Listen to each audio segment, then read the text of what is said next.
Hello everyone, and welcome to the Fictional Vortex. So we are back with an interesting movie on what if Naruto was the son of Artemis, the goddess of the hunt, Percy Jackson. But before we start, I just want to remind you to please subscribe to my channel and hit the like button if you enjoy my content. Let's start the story. Chapter 1. Moonlit Legacy. Silver light spilled through the forest canopy, dappling the undergrowth with ghostly patterns as Naruto crouched on a gnarled branch. His breath came in controlled, shallow pulls, a technique Kakashi had drilled into him during their tracking exercises. The forest surrounding Konoha had never felt so alive, so responsive to his senses. Every rustle of leaves, every subtle shift in the night air registered with crystalline clarity. Anything. Sakura's voice buzzed through his earpiece, the faintest hint of fatigue coloring her normally confident tone. Naruto's fingers pressed against rough bark as he leaned forward. Blue eyes narrowed at the darkness ahead. The trail goes cold here, but... He hesitated, unsure how to describe the strange sensation prickling at his awareness. Something doesn't feel right. Define. Doesn't feel right. Kakashi's voice cut in, measured and precise. It's like... Naruto's hand drifted unconsciously to the space above his heart. Like chakra, but not chakra. Something's leaving traces our target shouldn't be capable of. 3 kilometers east, Kakashi stiffened. This was the 4th time tonight Naruto had sensed something the rest of the team couldn't detect. The Jonin's exposed eye narrowed in thought. The mission brief had been straightforward: track and apprehend a thief who'd stolen forbidden scrolls from the Hokage's personal archive. Yet nothing about this pursuit had followed expected patterns. Maintain position. Sasuke and I are converging on your location.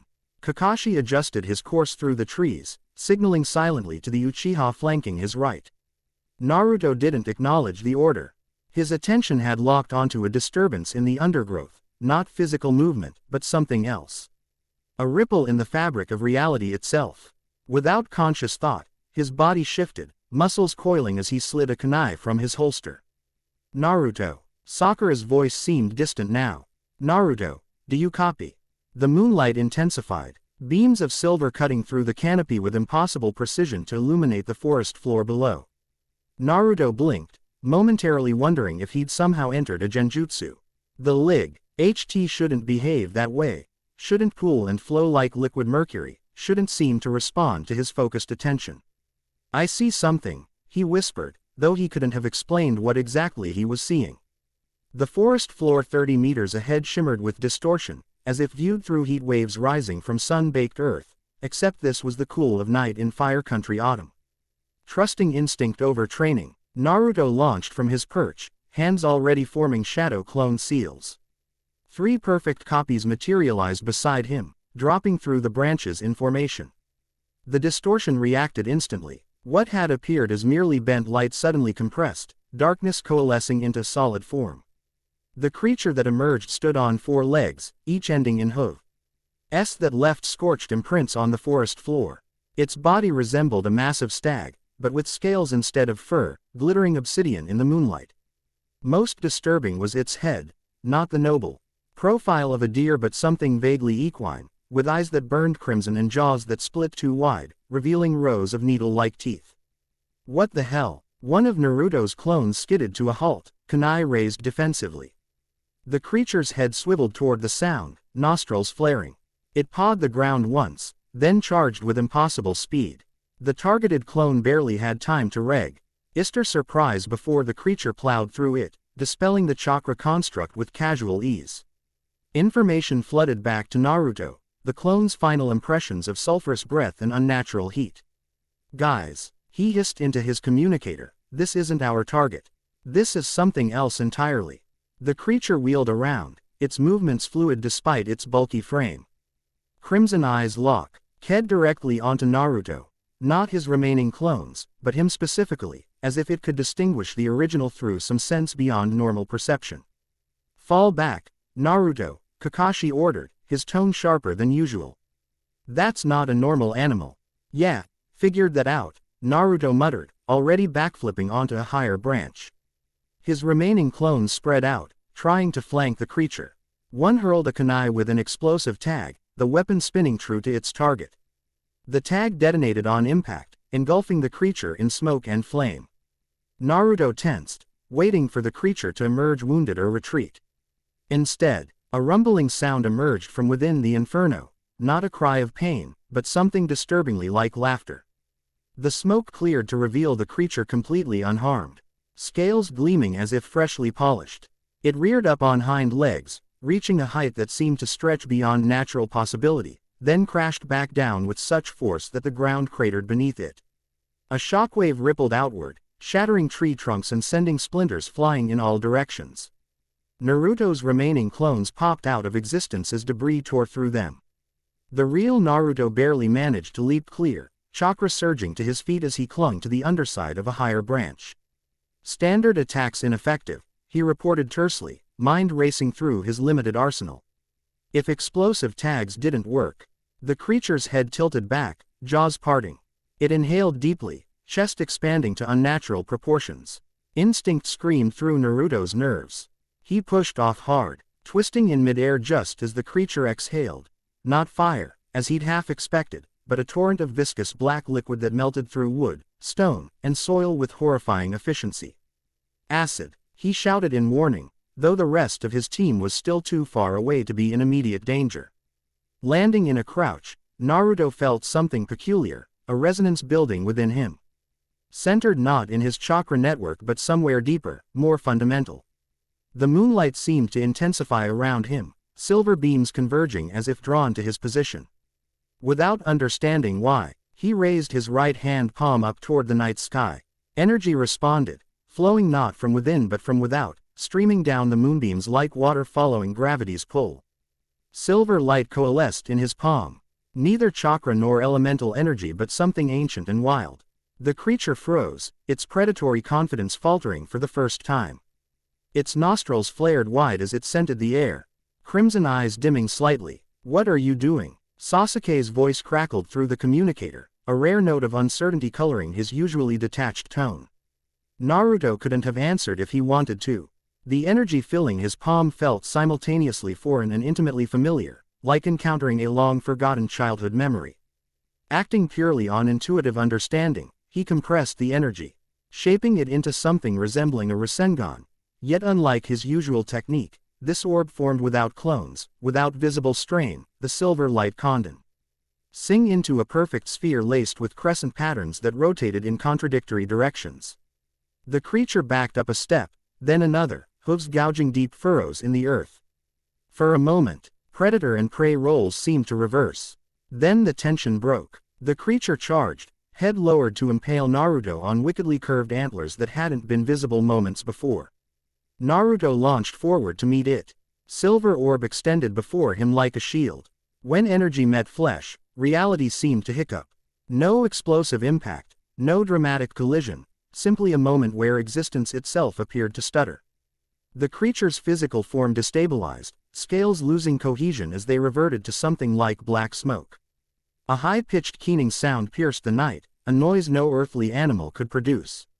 The smoke dispersed, curling away into nothingness, leaving behind only a lingering scent of ozone and a small pile of golden dust that glittered briefly before the wind scattered it. Naruto stood motionless, staring at his empty palm.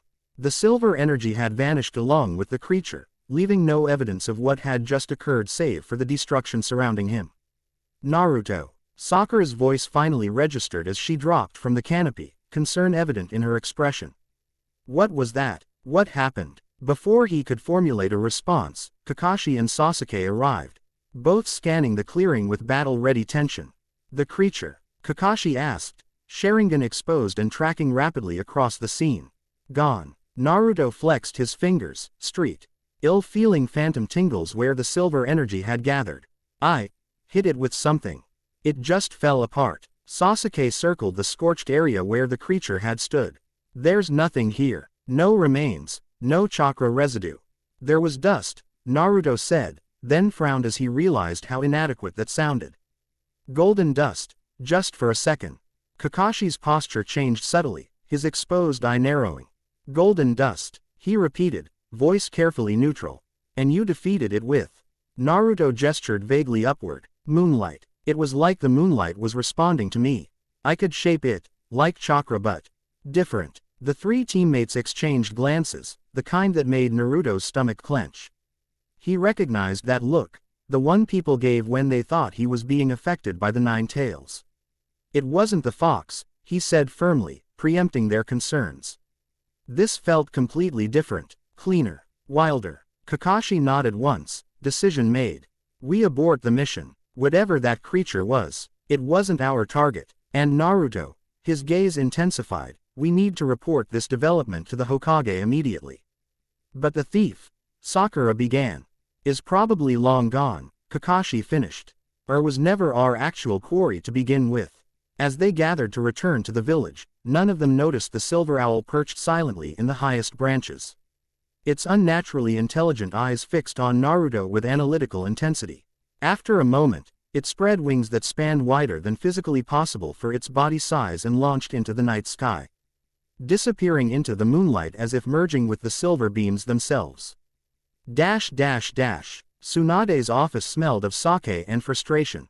Dawn light slanted through the windows, illuminating Deuce T-motes and the Hokage's increasingly thunderous expression as Kakashi delivered his report. Let me get this straight, she interjected, cutting off his methodical account. You encountered an unidentified creature that absorbed explosive damage, spat acid, and was ultimately defeated by Naruto channeling moonlight. Put so bluntly, even Naruto had to admit it sounded ridiculous. He stood at attention beside his teammates, fighting the urge to fidget under Tsunade's scrutiny. That's an accurate summary, Lady Hokage, Kakashi confirmed, unperturbed. Tsunade's fingers drummed against her desk, nails clicking in the tense silence. And you're certain this wasn't a manifestation of the Nine Tails chakra? I am, Kakashi said before Naruto could respond. I've witnessed the Nine Tails' influence. This was distinctly different, both in how it manifested and in Naruto's behavioral response. Tsunade's amber eyes shifted to Naruto. Explain what you experienced. Exactly. Naruto straightened, choosing his words carefully. The moonlight felt connected to me, like it was trying to reach me specifically. When I opened myself to it, power flowed down, not up from my chakra reserves. It felt ancient but not malevolent. Almost familiar. The Hokage's expression remained inscrutable, but something flickered behind her eyes. Recognition, perhaps, or concern. She rose abruptly, moving to a bookshelf behind her desk. I've heard rumors, she said, voice pitched low as she ran her fingers along leather-bound spines, of shinobi with unusual affinities. Beyond the 5 basic elements and their combinations, she selected a slender volume, its binding faded with age. Most are dismissed as exaggerations or bloodline limits poorly understood. She returned to her desk, laying the book flat. Its cover bore no title, only a simple emblem, a crescent moon partially eclipsing a stylized eye. But some, she continued, have historical basis that predates the hidden village system. Even predates shinobi as we understand them. She opened the book, carefully turning brittle pages until she found what she sought. Here, she said, turning the book toward Team 7. The illustration showed a figure standing atop a mountain peak, arms raised toward a full moon. Silver lines extended from the celestial body to the figure's hands, reminiscent of what Naruto had described. The text surrounding the image was in a script none of them recognized. This is from the personal collection of the first Hokage, Tsunade explained. According to his notes, it references individuals who drew power not from internal chakra but from external sources, specifically celestial bodies. Like the moon, Naruto said softly. Exactly like the moon. Tsunade closed the book carefully. There are other accounts scattered through our archives, references to outside gods, whose influence occasionally touches our world. Sasuke, who had remained silent until now, stepped forward. Are you suggesting Naruto has some connection to these outside gods? I'm suggesting, Tsunade replied evenly, that what happened in the forest wasn't random. That creature sought Naruto specifically. And Naruto manifested abilities that align with very old, very obscure records. Sakura frowned. But why now? Naruto's been on countless missions. Why would this power suddenly manifest? Perhaps it didn't just suddenly manifest, Kakashi suggested. Looking back, there have been incidents.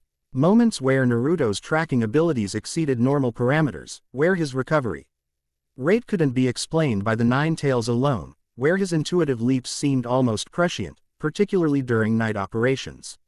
Naruto blinked, memories realigning as he considered this perspective. Missions where he'd inexplicably known which direction to take when the trail went cold. Times when he'd avoided ambushes through what he'd dismissed as lucky hunches. "So what do we do?" he asked, the question directed at no one in particular. Tsunade resumed her seat, fingers steepled before her. "First, we investigate discreetly. No formal reports on this incident beyond this room." Her gaze swept over each of them. "Second, Naruto will be temporarily reassigned to training exercises rather than field missions." "What? But..." Naruto began to protest. "This isn't punishment," Tsunade cut him off. "It's precaution. We need to understand what's happening before sending you into situations that might trigger further manifestations, or attract more creatures like the one you encountered." Kakashi nodded. "Logical approach. I can oversee his training personally." "Actually," Tsunade countered, "I had someone else in mind." She reached for a sealed scroll tucked beneath a stack of paperwork. "I'm assigning Jiraiya to this. If anyone has encountered similar phenomena in his travels, it would be him." Naruto's disappointment at being sidelined eased somewhat. Training with the pervy sage was never boring. "At least, what about us?" Sakura asked, gesturing to herself and Sasuke. "You'll continue regular duties," Tsunade decided. "But keep your senses sharp for anything unusual, particularly anything resembling the creature Naruto encountered." As they were dismissed, Naruto lingered behind his teammates. "Granny Tsunade," he said once the others had departed, "this isn't bad, is it?" "What's happening to me?" Something softened in the Hokage's expression. "Different doesn't automatically mean dangerous, Naruto. But unknown variables in a shinobi village." She sighed. "Let's just say caution is warranted. Work with Jiraiya, find answers. Then we'll decide what comes next." Naruto nodded, turning to leave. At the doorway, he paused. The creature smelled like lightning, ozone. I mean, but also something else. Something sweeter, like honey, maybe. Or golden apples. "Is that important?" Tsunade's face remained carefully neutral, but her knuckles whitened as her hands clenched momentarily. "Get some rest, Naruto. Jiraiya will find you when he's ready to begin." It wasn't an answer, but Naruto recognized a dismissal when he heard one. With a respectful nod, he departed, unaware of how Tsunade's composed facade crumbled once the door closed behind him. The Hokage pulled a hidden drawer from her desk, extracting a scroll sealed with wax imp. Rest with a symbol identical to the one on the book's cover. She broke the seal and unrolled it partially, revealing the elegant handwriting of the first Hokage. Asterisk: in matters concerning the outside gods, absolute discretion is paramount. Should signs of their influence manifest within the village, contain knowledge to the Council of Three only. The boundary between worlds must remain inviolate, lest both realms suffer consequences beyond mortal comprehension. Asterisk: too late for that, grandfather, Tsunade murmured to the empty office. The boundary has already been breached. Naruto couldn't sleep. Moonlight streamed through his apartment window, painting silver rectangles across his floor that seemed to beckon him like pathway markers. After hours of restless tossing, he surrendered to the silent summons. The village was different at night. Not just quieter, but somehow more authentic, as if daytime Konoha were merely a performance and this darkened version revealed its true nature. Naruto moved across rooftops with practiced ease, no particular destination in mind, simply following the pull that tugged at something deep within his chest. He found himself at the edge of the forest, near Training Ground 17, an area seldom used due to its uneven terrain and distance from the village center. The moonlight seemed particularly concentrated here, illuminating a narrow trail that wound between ancient trees. Naruto hesitated only briefly before following it. The path twisted deeper into the forest than any training exercise had taken him, climbing steadily upward toward one of the smaller mountains that ringed Konoha's eastern perimeter. After 20 minutes of hiking, the trees thinned, and the path opened onto a small clearing. At its center stood what appeared to be the remnants of a shrine, not the typical Fire Country architecture, but something older, with cleaner lines and simpler elegance. Stone columns, mostly crumbled, surrounded a raised circular platform. The flagstones were cracked and displaced by centuries of tree roots and weather, but the basic structure remained discernible. Most striking was the silver tree growing from the platform's center, not silver-barked, but an ordinary tree that nonetheless gleamed with metallic luster under the moonlight, as if the celestial radiance had concentrated and solidified around it. Naruto approached cautiously, shinobi instincts warring with the strange certainty that he faced no danger here. As he stepped onto the platform, the moonlight intensified, focusing like a spotlight directly onto the silver tree. The effect was immediate. Leaves rustled without wind, and the tree's aura pulsed once, twice, 3 times in rhythm with Naruto's heartbeat. Drawn by irresistible compulsion, he reached out to touch the trunk. The moment his fingertips connected with the silvery surface, visions exploded behind his eyes. A woman with auburn hair and silver eyes, bow in hand, running through forests under moonlight. A newborn child with whisker marks on his cheeks, cradled briefly in slender arms before being passed to another. A 9-tailed fox, massive and terrible, but overlaid with the ghostly image of something else, something older and equally powerful. A silver arrow piercing darkness, trailing light like a comet. Naruto jerked back, gasping. The visions dissipated instantly, leaving him disoriented and struggling for balance. He stumbled backward off the platform, landing hard on the forest floor. Impressive, a cool female voice observed from the shadows. Quote, "Most mortals would be unconscious after connecting with a focus point that directly." Naruto scrambled to his feet, kunai appearing in his hand through muscle memory rather than conscious thought. A figure stepped from the tree line, a girl perhaps a few years older than himself, dressed in silver-gray camouflage pants and a black jacket. Her hair was short and spiky, with a circlet of silver aru. Her brow that seemed to absorb and reflect moonlight like the tree had done.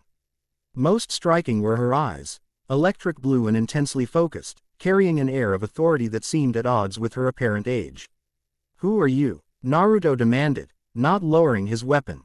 "What is this place?" The girl circled the clearing, maintaining distance while studying him with unnerving intensity. "My name is Talia Grace, Lieutenant of the Hunters of Artemis." She pronounced the title as if it should mean something significant to him. "As for this place, it's a forgotten waypoint. A doorway between worlds that hasn't been used in, 16 years or so." Naruto's eyes narrowed. 16 years. Exactly 16, Talia confirmed, something like accusation in her tone. "The night the 9-tailed fox attacked your village." She cocked her head. "Though I suspect you already knew that, Naruto Uzumaki." "How do you know my name?" "The better question," Talia countered, "is why you're resonating with lunar energy strongly enough to activate dormant focus points. Why silver chakra manifests when you fight. Why creatures from my world are suddenly appearing in yours." Her eyes glinted dangerously. "Why you bear the mark of my lady on your soul." "Your lady," Naruto repeated, mind racing to connect fragments. "Artemis. You said Hunters of Artemis." Talia's expression revealed nothing, but she nodded once. "The goddess of the hunt, the moon, and wilderness. My patron and commander." "Goddess," Naruto echoed flatly. Despite the strangeness he'd witnessed, diving headlong into theological territory seemed a step too far. "Right. And I suppose next you'll tell me Zeus throws lightning bolts and Poseidon controls the seas." The sky above them, previously clear, suddenly dark. Ned as clouds materialized with unnatural speed. A low rumble of thunder rolled across the heavens.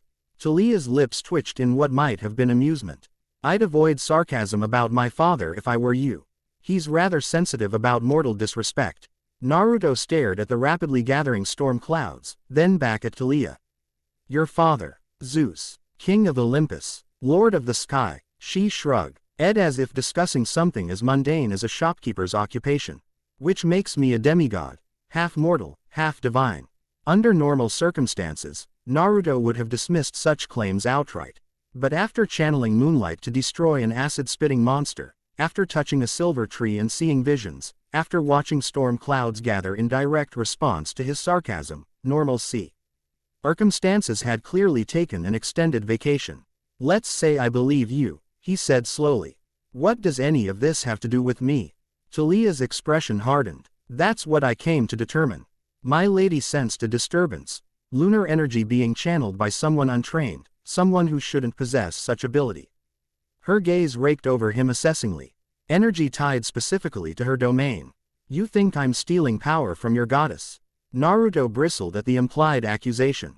No, Talia said with surprising certainty. You're not stealing it, you're manifesting it naturally, and that's far more concerning. Because it suggests only one possibility. Her hand drifted to a silver bracelet on her wrist, which began to shimmer and expand. It suggests heritage. The implications hit Naruto like a physical blow. You think I'm related to your goddess? I think, Talia said carefully, that you're exhibiting abilities only seen in the children of Artemis, which should be impossible. Since she's maintained a vow of eternal maidenhood for millennia. The bracelet had transformed into a shield emblazoned with a terrifying female face. But impossible or not, the evidence stands before me.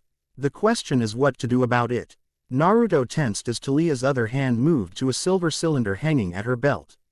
I'm not looking for a fight. Neither am I, she replied, though her posture suggested readiness for exactly that.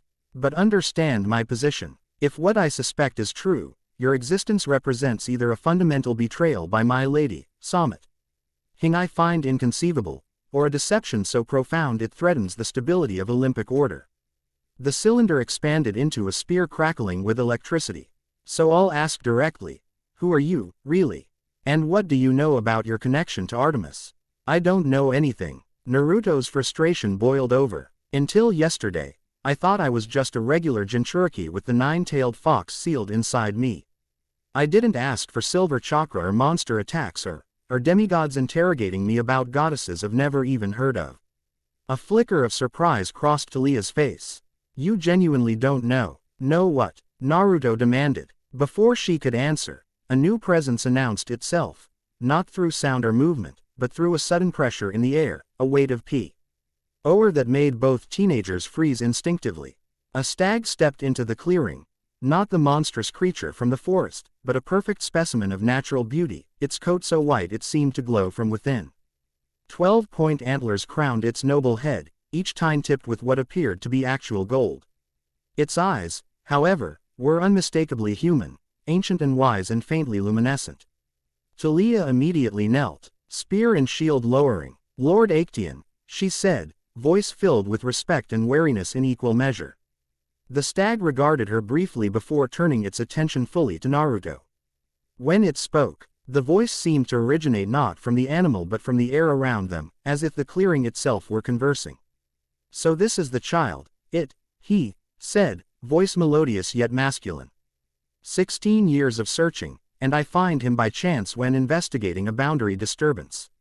Naruto remained rooted in place, too stunned to retreat, too confused to advance. Who? What are you? Once a man, the stag replied with what sounded like wry amusement. Now a servant of she who transformed me. I am Actaeon, attendant to Artemis. He stepped closer. Ovi's leaving no imprint on the soft forest floor. And you, Naruto Uzumaki, are a complication none of us anticipated. I don't understand, Naruto said, frustration building. Everyone keeps talking around me instead of to me. What is happening? The stag man, Actaeon, tilted his head, antlers catching moonlight and refracting it in dazzling patterns. You are awakening to your heritage, child. The powers you've begun to manifest are your birthright, abilities passed down not from your human father, but from your divine mother. The world seemed to tilt beneath Naruto's feet. My mother. Yes. Actaeon's eyes held something like compassion. Artemis, goddess of the hunt, the moon, and wilderness, and the mother you've never known. Talia's sharp intake of breath seemed distant, unimportant compared to the revelation crashing through Naruto's understanding of himself. That's not possible, he said automatically. My parents died protecting the village from the Nine Tails. And anyway, I've heard about Artemis from Talia just now. She doesn't have children. She's sworn never to. And yet, here you stand, Actaeon countered gently. A child born of the virgin goddess, a paradox, an impossibility. And yet undeniably real. Your chakra resonates with lunar energy. Your instincts in hunting and tracking exceed mortal capacity. Even those marks upon your cheeks, not whiskers as many assume. But the crescent moon's curve, repeated. Naruto's hand rose unconsciously to touch his cheek markings. But, how? The full account is not mine to share, Actaeon said, regret coloring his tone. What I can tell you is that 16 years ago, Artemis walked this realm for reasons known only to herself and perhaps Zeus. She encountered a human man, your father, and circumstances arose that led to your conception. A conception that should have been impossible, given her divine nature and sacred vows. Then why abandon me? The question burst forth before Naruto could contain it, raw with the pain of childhood loneliness. If I'm her son, why leave me alone all these years? Actaeon's form shimmered slightly, his outline blurring as if the question caused him physical distress. Divine law forbids gods from directly raising their demigod children. The ancient rules that govern Olympic order are unforgiving in this regard. He stepped closer, close enough that Naruto could see his own reflection in the stag's liquid eyes. But know this, she has watched over you, in ways you cannot comprehend. The seal that contains the nine-tailed fox is reinforced with her essence. Your accelerated healing, your boundless stamina, gifts beyond even what a Jinchuriki should possess. Talia had risen to her feet, her previous suspicion replaced with stunned disbelief. This can't be true, she said, though uncertainty had crept into her voice. My lady would never break her vow. The hunters, our entire order is founded on that principle. And yet the evidence stands before us, Actaeon replied, never taking his gaze from Naruto. The boy channels lunar energy instinctively. He activated a dormant focus point that responds only to Artemis's bloodline. He bears her marks upon his face. His voice softened, and now that I stand before him, I can sense her essence woven through his very being, subtle but unmistakable. Naruto's mind raced, trying to reconcile 6 years of believing himself an orphan with this impossible revelation. Does she know about me? That I'm here? A complex emotion passed through Actaeon's inhuman features. She knows. She has always known. But Olympic politics are labyrinthine, Naruto. Your existence represents a vulnerability for her, ammunition her enemies on the council could use against her. For your protection as much as hers, distance was necessary. Convenient, Naruto muttered, old wounds throbbing beneath the shock of revelation. Perhaps, Actaeon acknowledged, but necessity rarely coincides with fairness. He straightened, antlers seeming to stretch toward the moon itself. However, circumstances have changed. Your powers have awakened earlier than anticipated, drawing attention from multiple realms. The creature you encountered was merely the first. Others will come. Some curious, most hostile. Talia stepped forward, her previous wariness toward Naruto apparently suspended. What kind of hostile entities are we talking about? Those who would eliminate an unexpected piece from the cosmic board before its significance becomes clear, Actaeon answered grimly. Enemies of Olympus who would strike at Artemis through her secret child. Those who resent the barriers between worlds and would use Naruto as a means to weaken them further. Great, Naruto said with forced levity, more people want me dead for reasons beyond my control. At least that's familiar territory. Actaeon's eyes gleamed with something like approval. You have your mother's irreverence in the face of danger. It will serve you well in what's to come. And what exactly is coming? Naruto asked. Before Actaeon could respond, a disturbance rippled through the clearing, not physical but energetic, like the vibration preceding an earthquake. The silver tree at the shrine's center began to pulse erratically, its glow intensifying then dimming in irregular patterns. We've been noticed, Actaeon said sharply. Talia, your orders were surveillance only, correct? The girl nodded, spear once again raised defensively. Lady Artemis sent me to investigate the energy spike, not to make contact. Then our conversation has triggered monitoring systems. Actaeon's form began to dissipate around the edges, as if he were composed of mist being blown by an unfelt wind. I cannot maintain this projection under scrutiny. The stag's explanation cut short as darkness erupted from the forest floor. Unlike natural shadow, this blackness moved with purpose, coiling like tentacles around the clearing's perimeter. Where it touched, plant life withered instantly. Karis. Talia spat the word like a curse. Death spirits. We need to move, now. Naruto stood his ground, hands already forming shadow clone seals. I'm not running from a fight. This isn't a fight you can win with conventional means, Actaeon warned, his form increasingly transparent. These are death spirits from the Greek underworld, say. Arvants of Thanatos and occasionally Hades himself. Your shadow clones will pass through them like air, your Kanai will find no purchase in their essence. Then what am I supposed to do? Naruto Dima, NDED as the darkness constricted around them.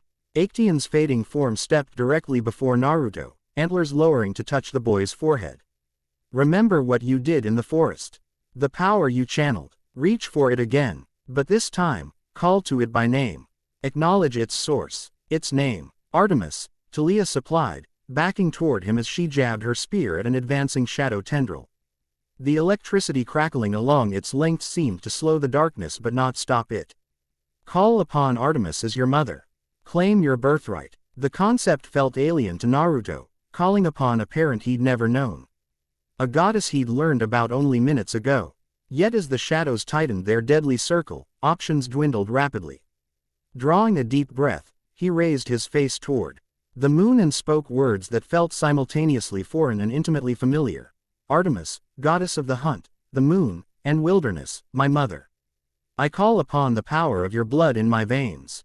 For a heartbeat, nothing happened. Then the moonlight, previously diffuse across the clearing, concentrated into a single beam that struck Naruto like a physical force. Unlike the gentle flow he'd experienced in the forest, this was a torrent, raw power cascading into him faster than he could possibly contain or direct. Silver light erupted from his skin, so bright that Talia threw up an arm to shield her eyes. The shadows recoiled, hissing like water on hot metal where the radiance touched them. Too much, Actaeon's voice came faintly as his form dissipated completely. He cannot channel this volume untrained. Whatever else he might have said was lost as the power surge reached critical mass. Naruto felt his consciousness expanding beyond normal parameters, awareness stretching outward to encompass the entire clearing.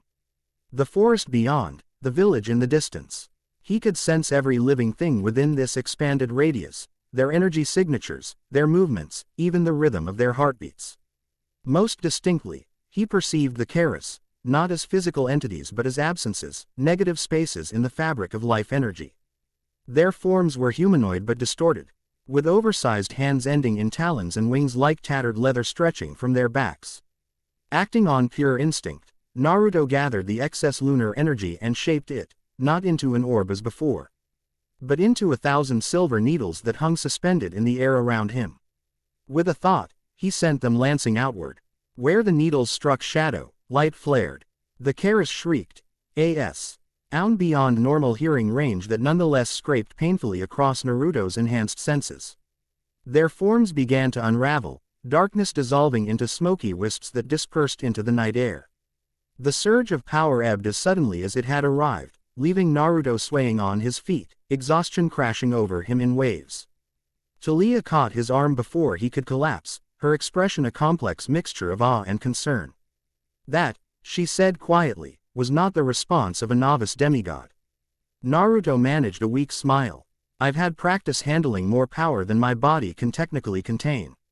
He gestured vaguely at his midsection, where the 9 tails seal remained hidden beneath his clothing. Talia opened her mouth to respond but froze as a new presence registered. Unlike the violent intrusion of the Keras, this arrival announced itself with a subtle shift in the clearing's atmosphere, a sudden crispness to the air, a heightened clarity to moonlight and shadow. Sil. Veer arrow embedded itself in the ground between them, materializing with such speed that neither had seen its flight. Where it struck, concentric circles of light rippled outward like stone dropped in still water.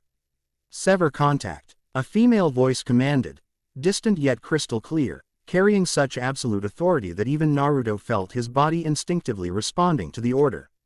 Talia, withdraw immediately. The situation has escalated beyond reconnaissance parameters. Talia straightened, conflict evident in her expression. My lady, there's been a development. I am aware, the voice interrupted, somehow conveying both impatience and infinite patience simultaneously. But this location is compromised. Withdraw to the designated extraction point. I will address the complication personally when circumstances permit. Naruto found his voice despite the overwhelming pressure of the unseen presence. Are you her? Are you Artemis? Silence stretched for 3 heartbeats.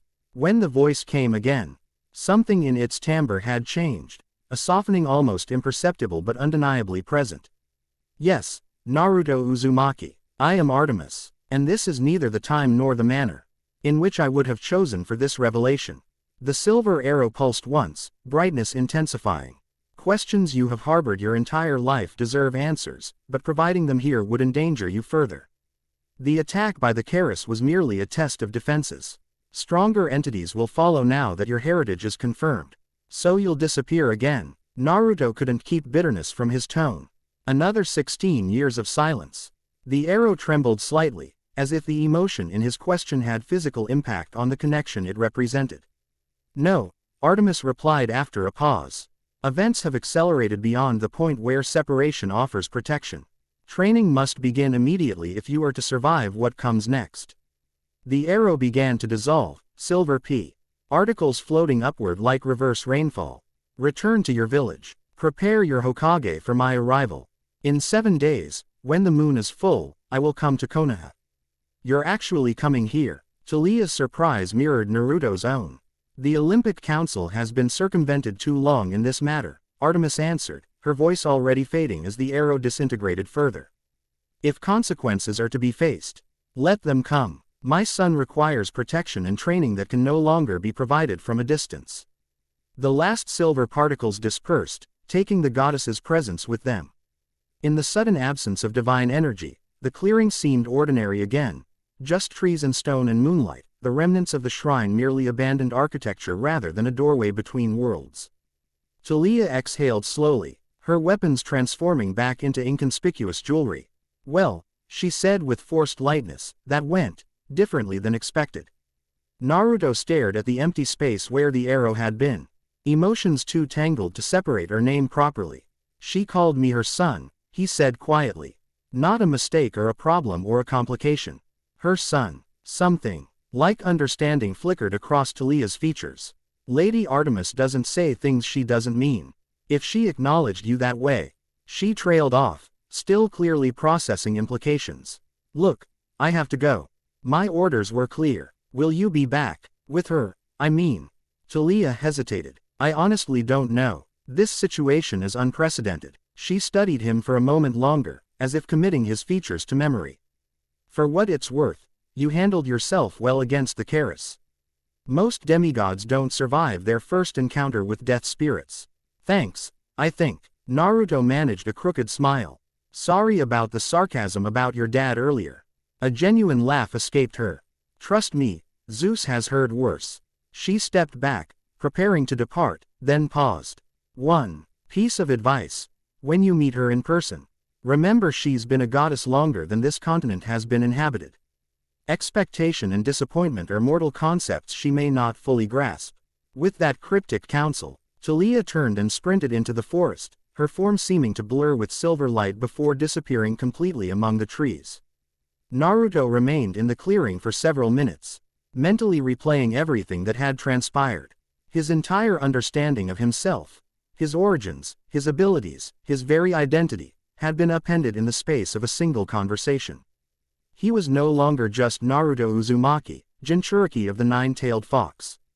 He was Naruto Uzumaki, son of Artemis, goddess of the hunt. And in 7 days, he would meet his mother for the first time. The moon continued its silent journey across the night sky, its silver light falling on the abandoned shrine, on the village in the distance, and on the boy who stood between worlds, Illuminati. In a path forward that had been 16 years in the making. Chapter 1 End Chapter 2, Worlds Collide. Dawn painted Konoha's eastern sky with fingers of golden rose when Naruto finally returned to his apartment.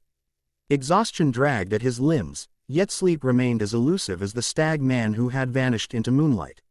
He stood at his window, watching early risers begin their day with enviable normalcy, bakers opening shops, genin teams gathering for missions, merchants arranging wares, while his world had irrevocably shattered and reformed around a single revelation. Son of Artemis, he murmured, testing the phrase against reality. It felt simultaneously absurd and inevitable, like puzzle pieces long scattered suddenly revealing their perfect fit. His reflection stared back from the window glass, familiar whisker marks now carrying new significance. Not remnants of the Nine Tails' influence as he'd always assumed, but symbols of his divine lineage. Crescent moons repeated thrice on each cheek. A knock interrupted his reverie, 3 sharp raps with unmistakable authority. Naruto tensed, automatically cataloging potential visitors at this hour, Kakashi checking on him, Anbu with follow-up questions. Perhaps Sasuke or Sakura concerned about yesterday's events. None seemed likely candidates for such an early arrival. When he opened the door, Jiraiya's imposing frame filled the entrance. Expression uncharacteristically grave. "You look terrible, kid," the Sannin observed without preamble. "Though considering what Tsunade just told me, I'd be worried if you looked well rested." Naruto blinked, mind still struggling to shift contexts. "Tsunade told you about your little moonlight adventure. The silver chakra." "Yeah." Jiraiya stepped inside without invitation, scanning the apartment with practiced efficiency. "She left out how you'd respond to a direct confrontation with outside gods, but I'm guessing from your expression that ship has already sailed." The casual accuracy of this assessment hit like physical impact. "How did you?" "Kid, I've been tracking divine incursions into our realm for 30 years. Jiraiya dropped into Naruto's kitchen chair, wood creaking in protest beneath his weight. The energy spike last night lit up every specialized detection seal within 20 kilometers. Felt like someone detonated a paper bomb made of moonlight. His eyes narrowed. "Want to tell me what happened?" Naruto hesitated, uncertainty paralyzing his usually impulsive responses. How could he possibly articulate the night's revelations? Where would he even begin? Jiraiya sighed, reading his indecision. "Let's start simple. Did you make contact with an entity claiming connection to the outside gods?" "Not claiming," Naruto corrected automatically. "Actually connected. 3 of them." The Sannin's eyebrows rose fractionally, the only indication of surprise. "Names: Talia Grace, lieutenant of the hunters. Acteon, some kind of stag manservant. And," Naruto swallowed, the reality still difficult to verbalize, "Artemis. The goddess herself." "Sort of." Through an arrow. Jiraiya remained perfectly still for several heartbeats, only his eyes betraying rapid calculation. "And the nature of this communication?" Naruto met his mentor's gaze directly. "They told me Artemis is my mother." The statement hung between them, momentous and fragile. Naruto braced for disbelief, for dismissal, for the pitying look adults reserved for children with fantastical imaginations. Instead, Jiraiya exhaled slowly and muttered, "Well, shit." He rubbed his face with one broad hand. "That actually explains a lot. Your tracking abilities, your connection to natural energy during sage training. The way animals respond to you instinctively. This casual acceptance blindsided Naruto completely. "Wait. You believe me?" "Kid, I've encountered enough divine phenomena to recognize certain patterns. When Tsunade mentioned silver chakra, I had suspicions. Artemis is one of the few outside gods known to have distinct energy signatures visible to trained sensory types." He leaned forward, elbows on knees.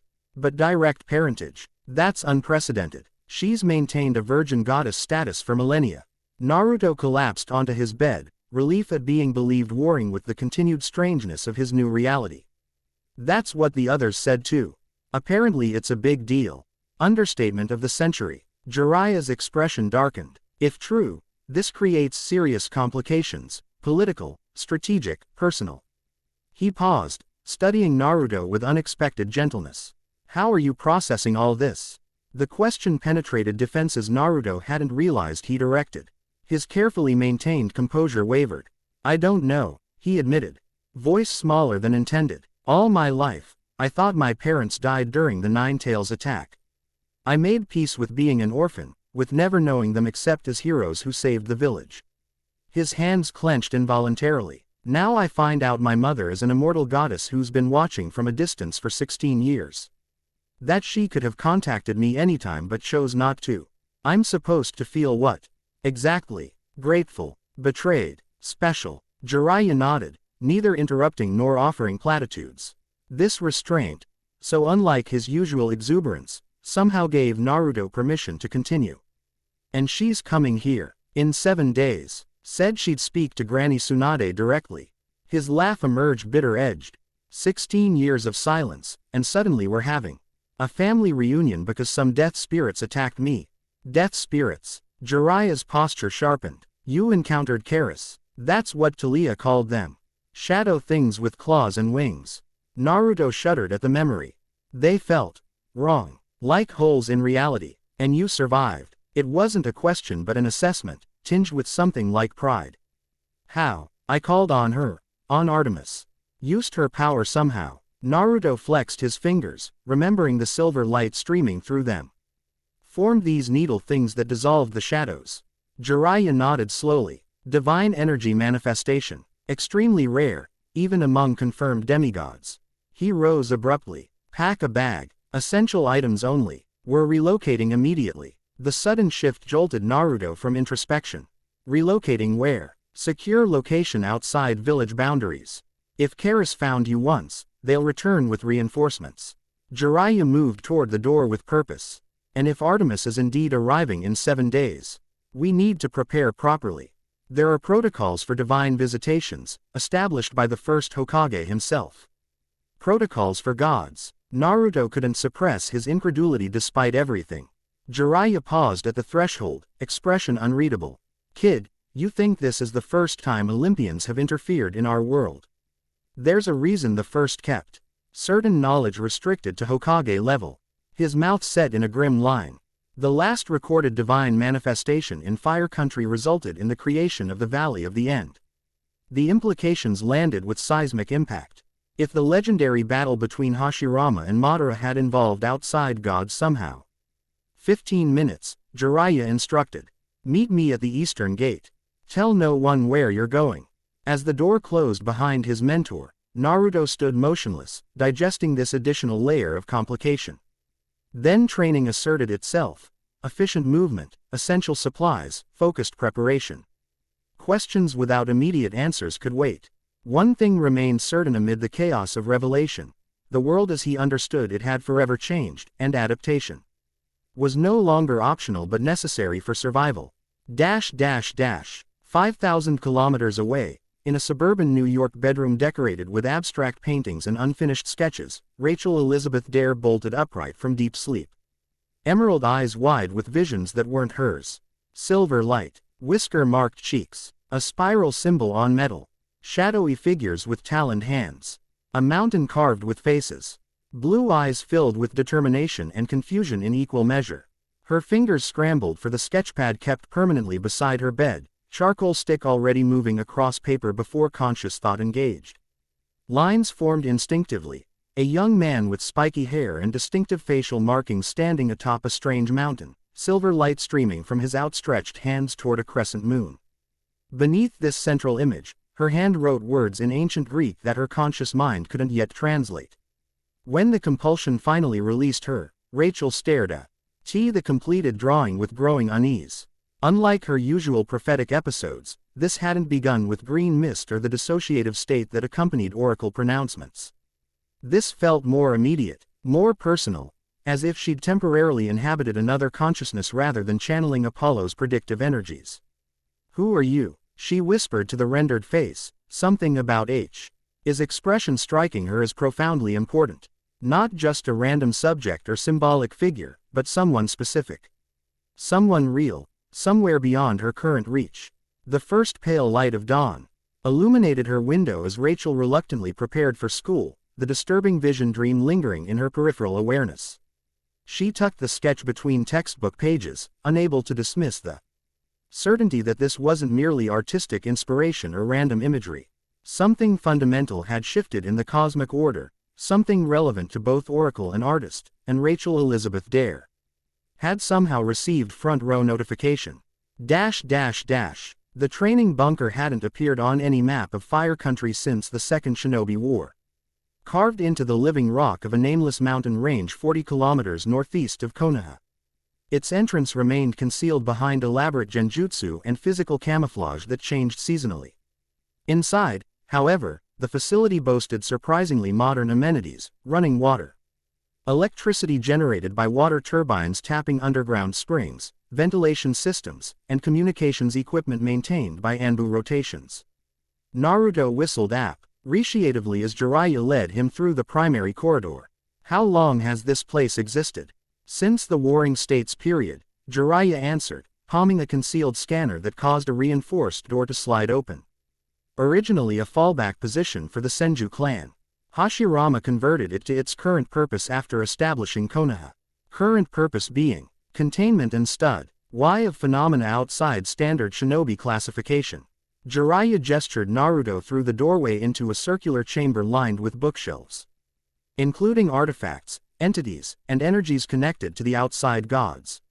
The room breathed ancient knowledge. Scrolls and tomes arranged by classification systems Naruto didn't recognize, display cases containing objects of obvious power and significance.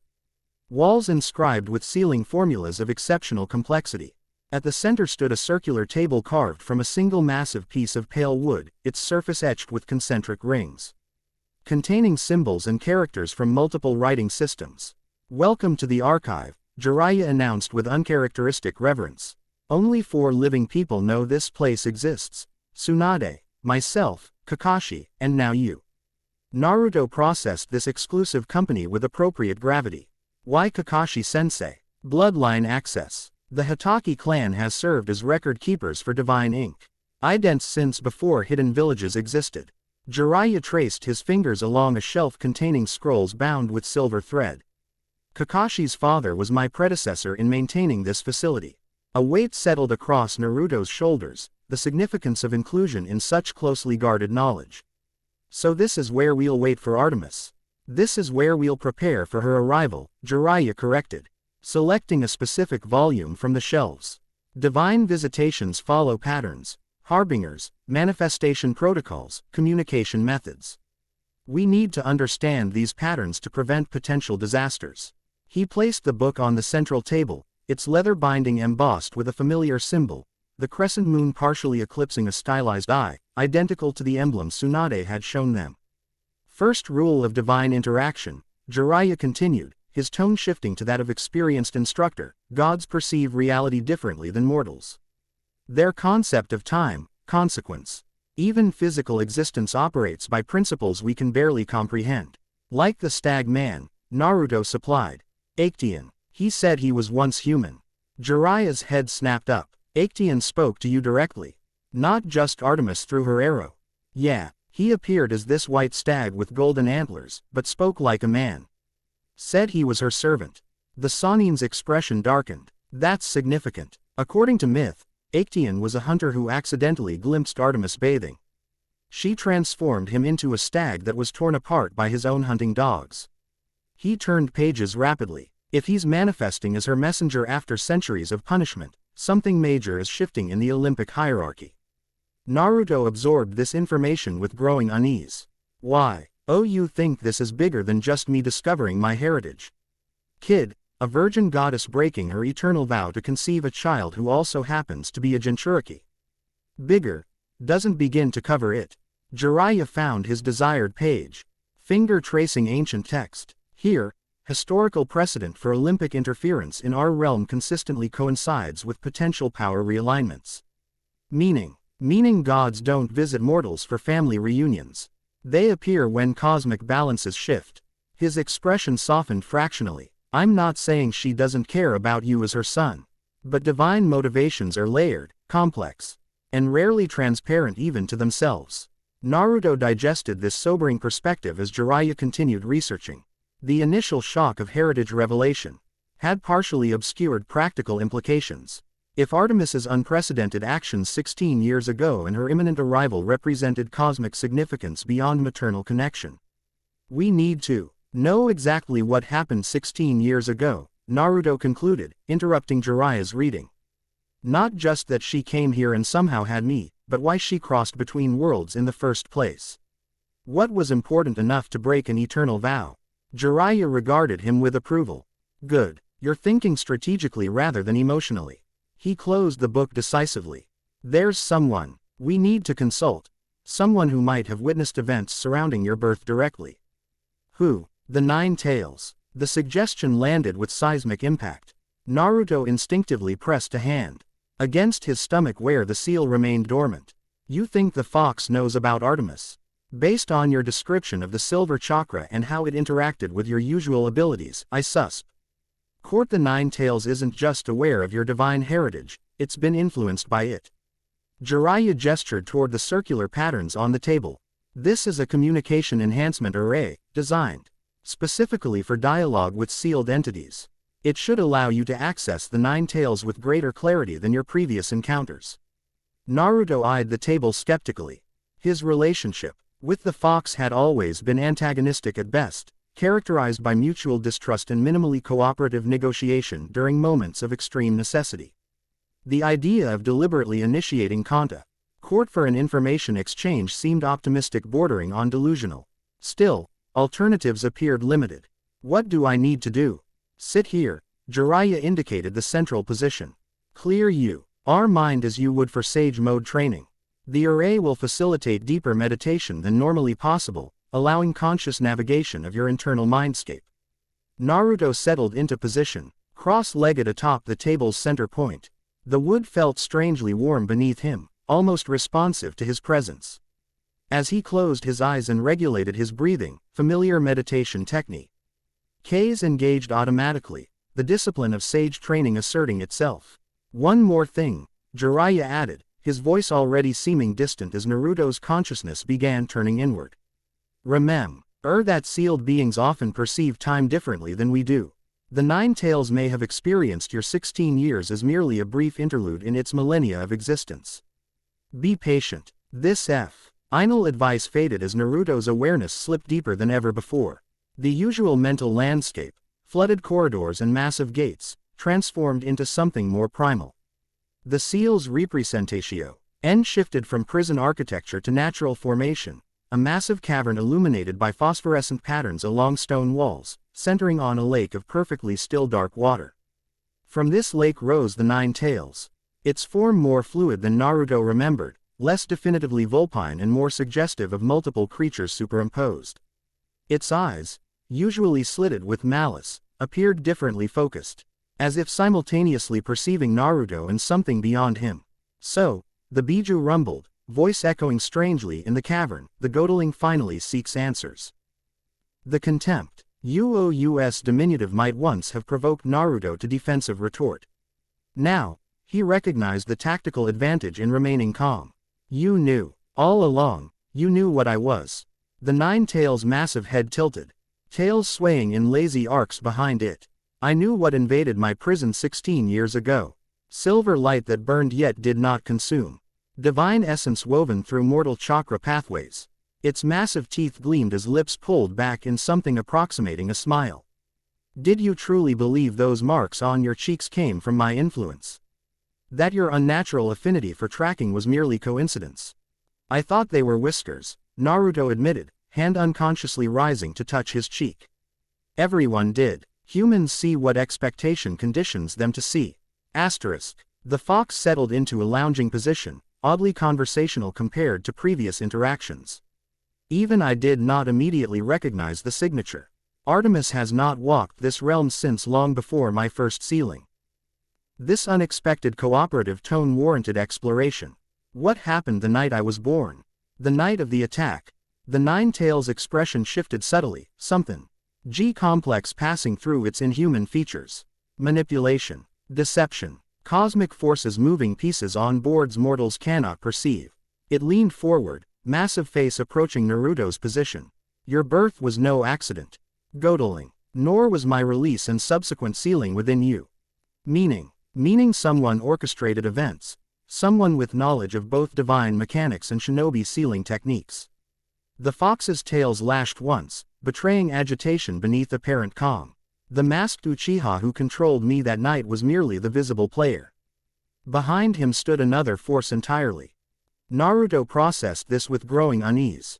The official history already contained enough complexity.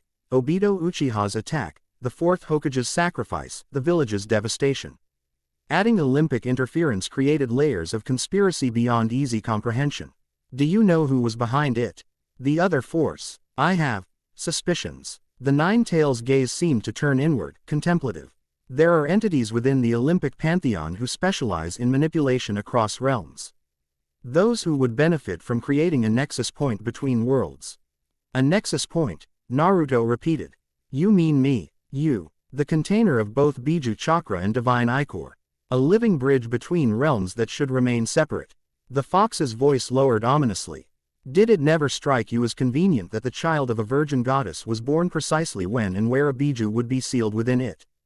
That this unprecedented divine transgression coincided perfectly with a catastrophic village attack requiring desperate measures.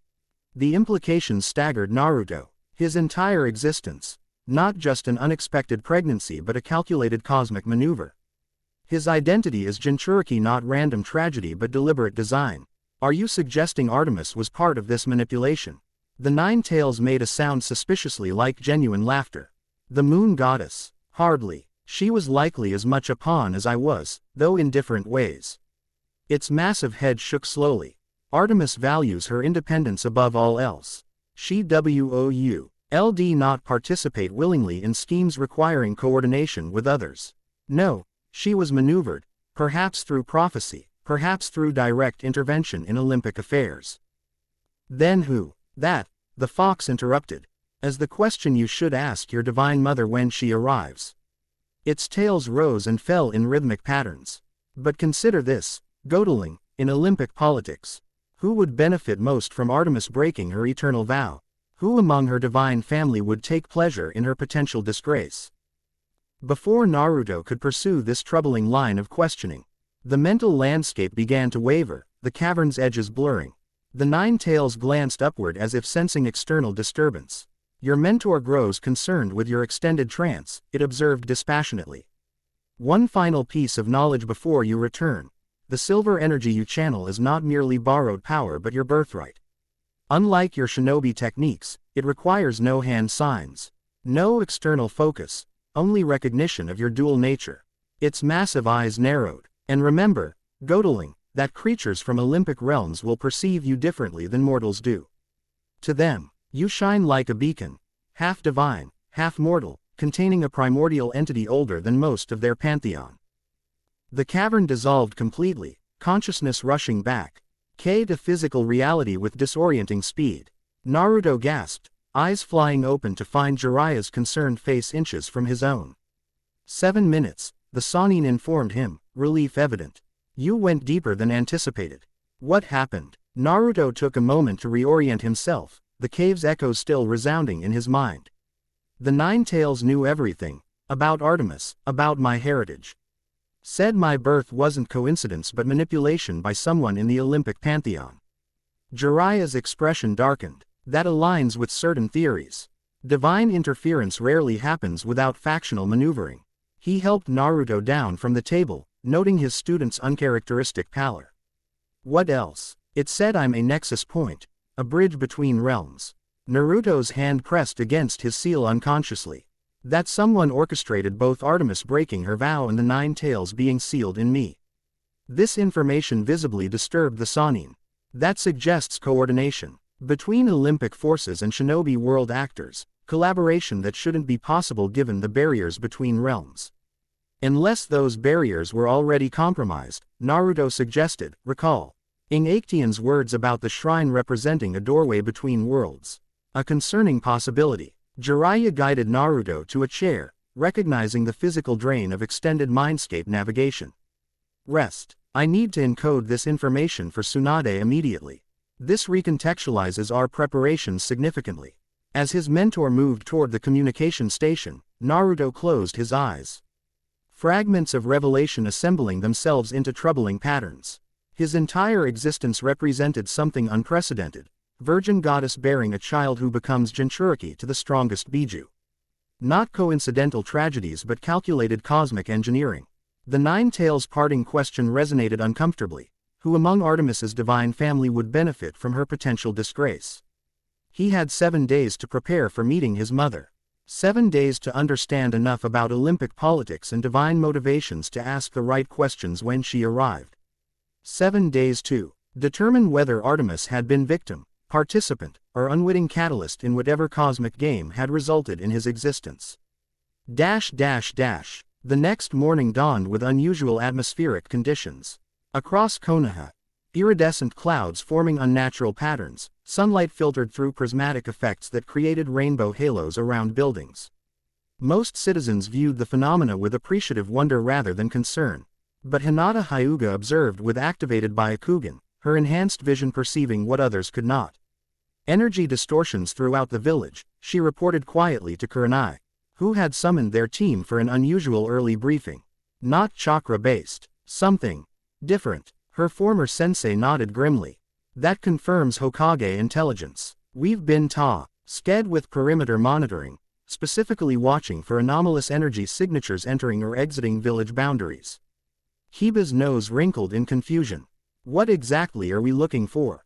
And why specifically? Unusual entities potentially targeting Konoha shinobi. Kurenai's crimson eyes reflected calculated restraint, sharing essential information while withholding classified details.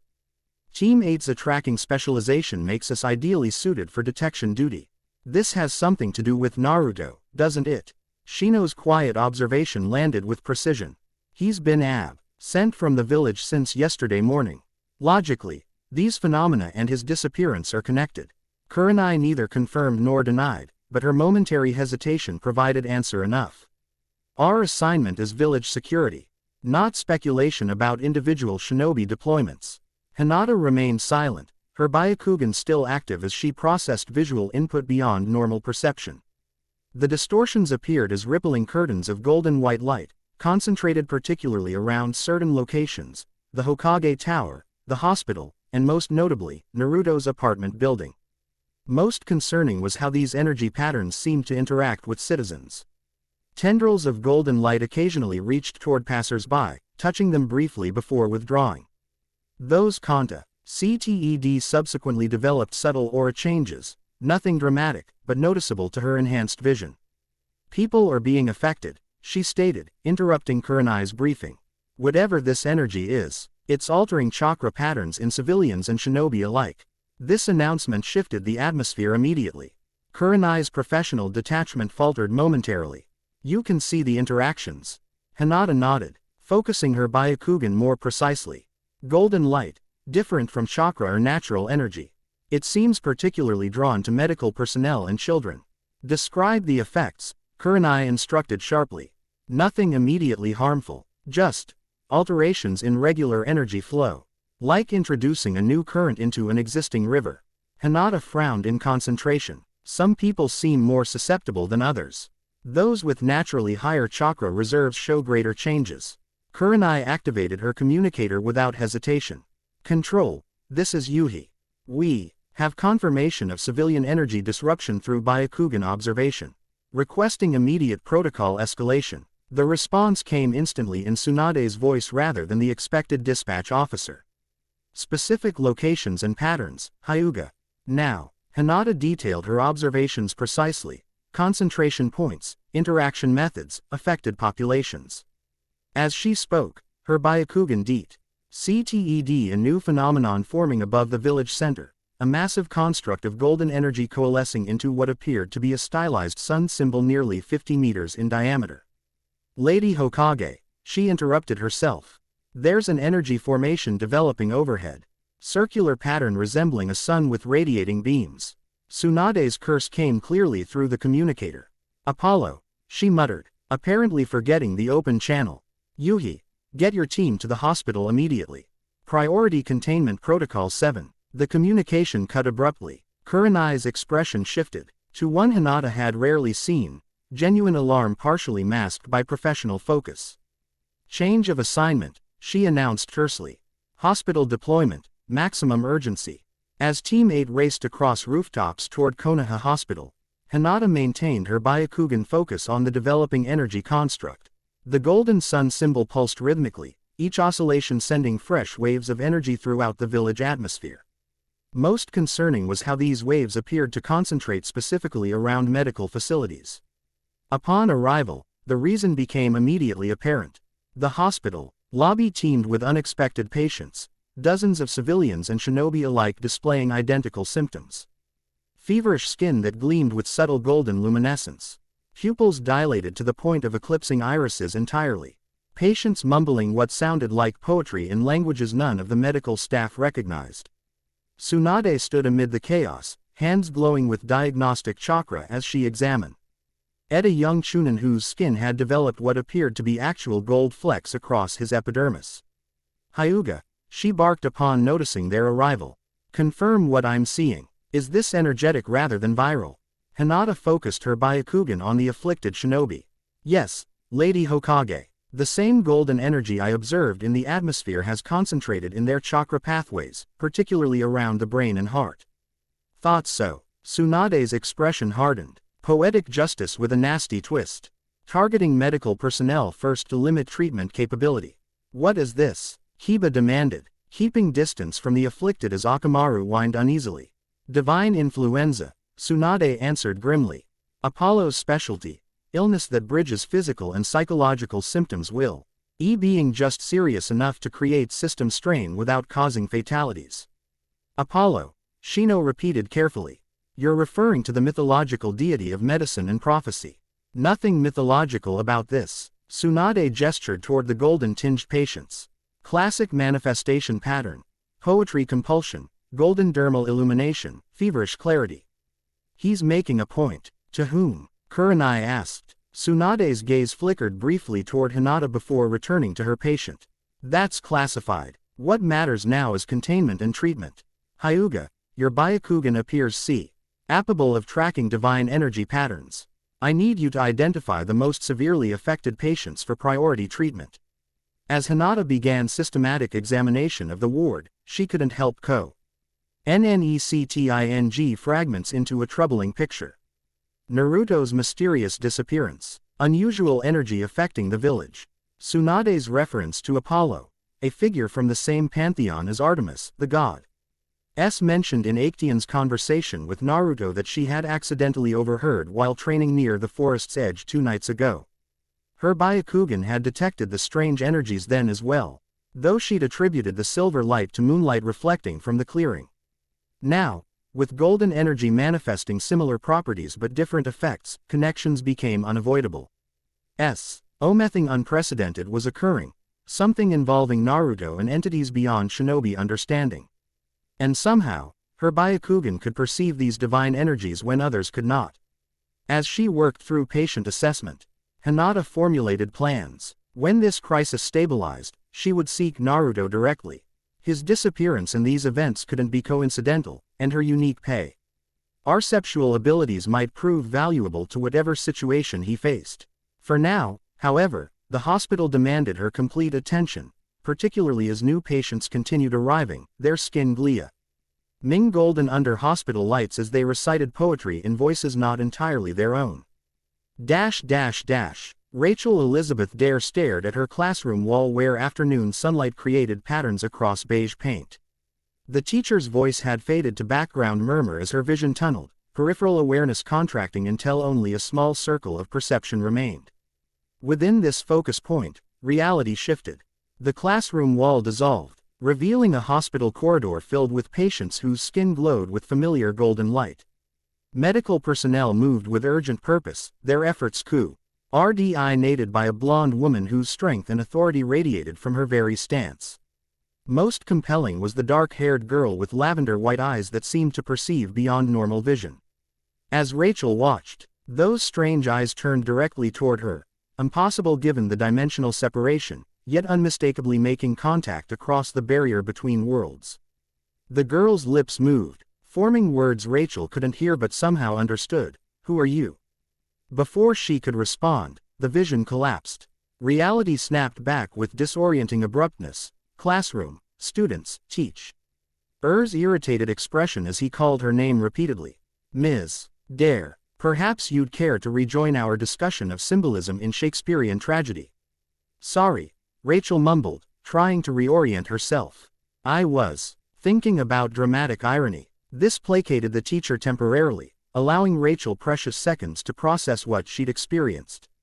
Unlike her usual oracle-related visions, this felt like direct observation, a window briefly opening between locations that shouldn't connect.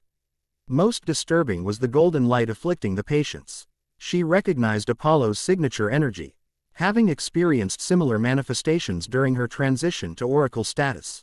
But why would Apollo be affecting people in that strange hospital? And why could she suddenly perceive these events? The bell's shrill announcement of class ending came as blessed relief. Rachel gathered her materials quickly, desperate to find privacy where she could document this latest vision before details faded. As she hurried through crowded hallways, her phone vibrated with an incoming call.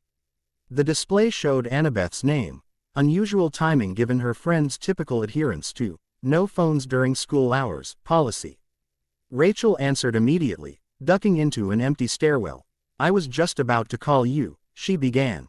"Something's happening," Annabeth interrupted, her typically measured tone replaced with urgency. Percy's underwater communication network reports massive disturbances in divine energy patterns. Chiron's called an emergency council meeting for senior campers.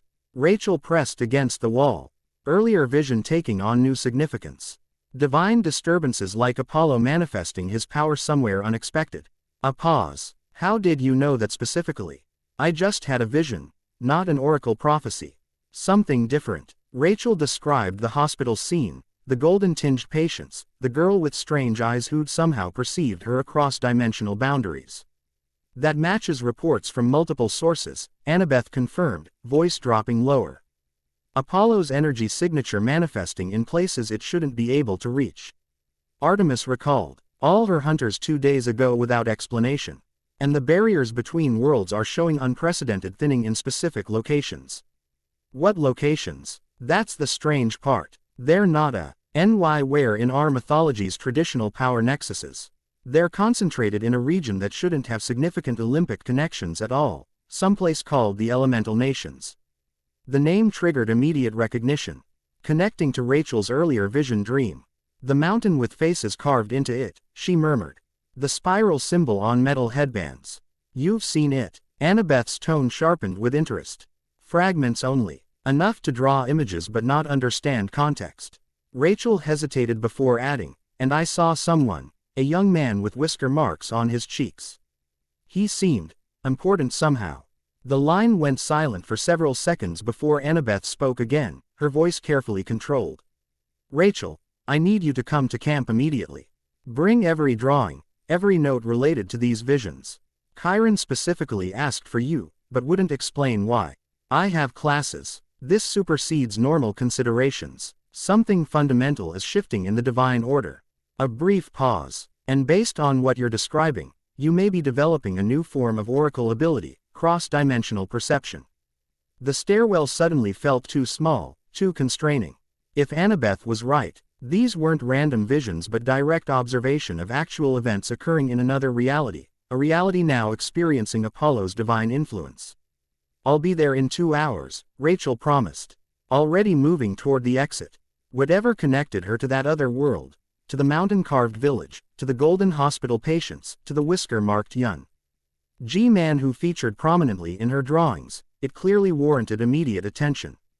As she pushed through the school's exit doors, Rachel couldn't shake the memory of those strange lavender-wit eyes staring directly at her across dimensional boundaries, eyes that somehow perceived what should have been imperceptible, belonging to a girl who might be asking the exact same questions Rachel herself now confronted. Jiraiya's expression remained admirably neutral as he absorbed Tsunade's report, though his grip on the communication device tightened noticeably. "Apollo's involvement complicates matters significantly," he acknowledged, voice pitched low to avoid disturbing Naruto's much-needed rest in the adjacent chamber. "Complicates?" Tsunade's voice crackled through the secure line. "He's effectively placed 1/3 of our medical staff on involuntary leave with his divine influenza. Not to mention civilians developing poetry compulsions and golden dermatitis. It's a warning shot," Jiraiya assessed. "Apollo's domain includes medicine, prophecy, and archery, direct overlap with both medical ninja specialization and his sister's primary domains. He's establishing territorial presence. Because of Naruto. Quote, almost certainly, half-blood children of major Olympians generate significant divine politics even under normal circumstances. A child of Artemis, previously impossible given her eternal vow, would create unprecedented factional maneuvering." Jiraiya glanced toward the doorway where Naruto had finally succumbed to exhaustion after 18 sleepless hours. "Apollo and Artemis are twins with complex relationship dynamics. Her breaking her vow would generate intense personal reaction beyond normal Olympic politics." Reaction requiring hospitalizing my medical staff. Tsunade's irritation came clearly through the connection. From Apollo's perspective, it's restrained response. He hasn't killed anyone, hasn't sent actual plagues or unleashed his more destructive aspects. Jiraiya ran a hand through his white mane. He's making his displeasure known while establishing himself as a player in whatever comes next. Tsunade's sigh carried equal parts frustration and resignation. The Hyuga girl complicated matters further. Her Byakugan perceives divine energy with remarkable clarity, detailed enough to differentiate between Apollo's influence and normal chakra patterns. This new information demanded reassessment. Interesting. The archive records mention certain dojutsu potentially evolving sensitivity to divine energy, but without documented cases. Jiraiya's mind shifted immediately to strategic applications. This ability could prove invaluable when Artemis arrives. Having a sensor who can track divine energy patterns would provide crucial monitoring capability. I've already assigned her to specialized duty with appropriate clearance levels, Tsunade confirmed. But there's another development. During examination of affected patients, she reported briefly perceiving what she described as a window opening between worlds, specifically, a red-haired young woman with green eyes seeming to observe our hospital from elsewhere.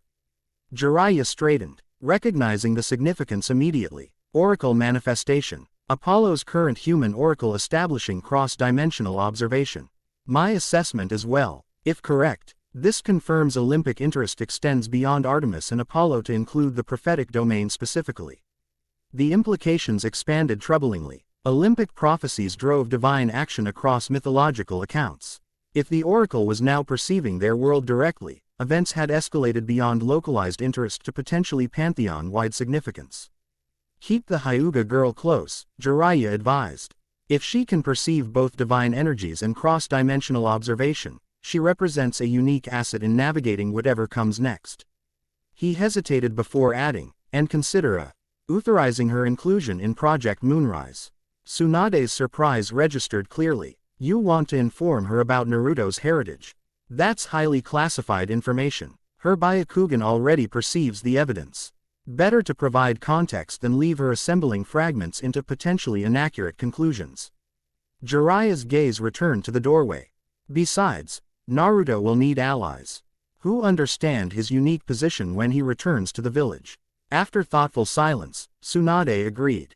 I'll brief her personally once the hospital's situation stabilizes. Current projections suggest Apollo's influence will fade within 48 to 72 hours, assuming no escalation. Let's hope that projection holds, Jiraiya murmured. We need all available resources functioning when Artemis arrives. After concluding the communication, Jiraiya moved silently to check on his student.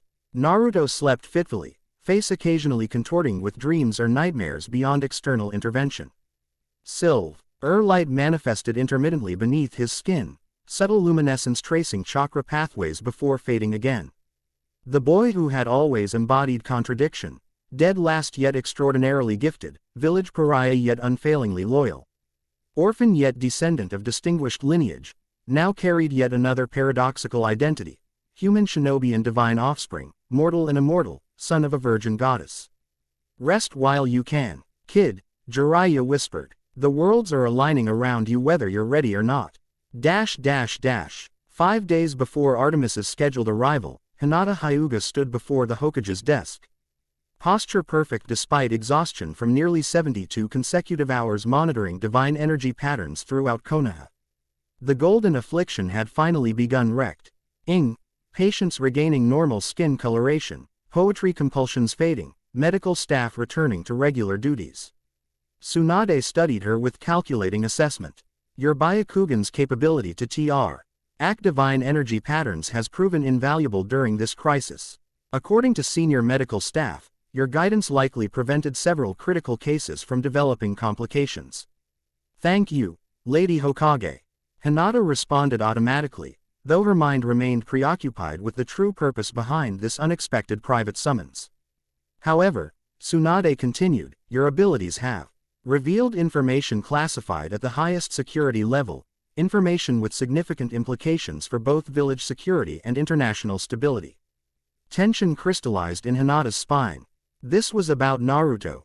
About the connections she'd begun assembling between his disappearance, the strange energies, and references to entities called outside gods. "I understand, Lady Hokage," she said carefully.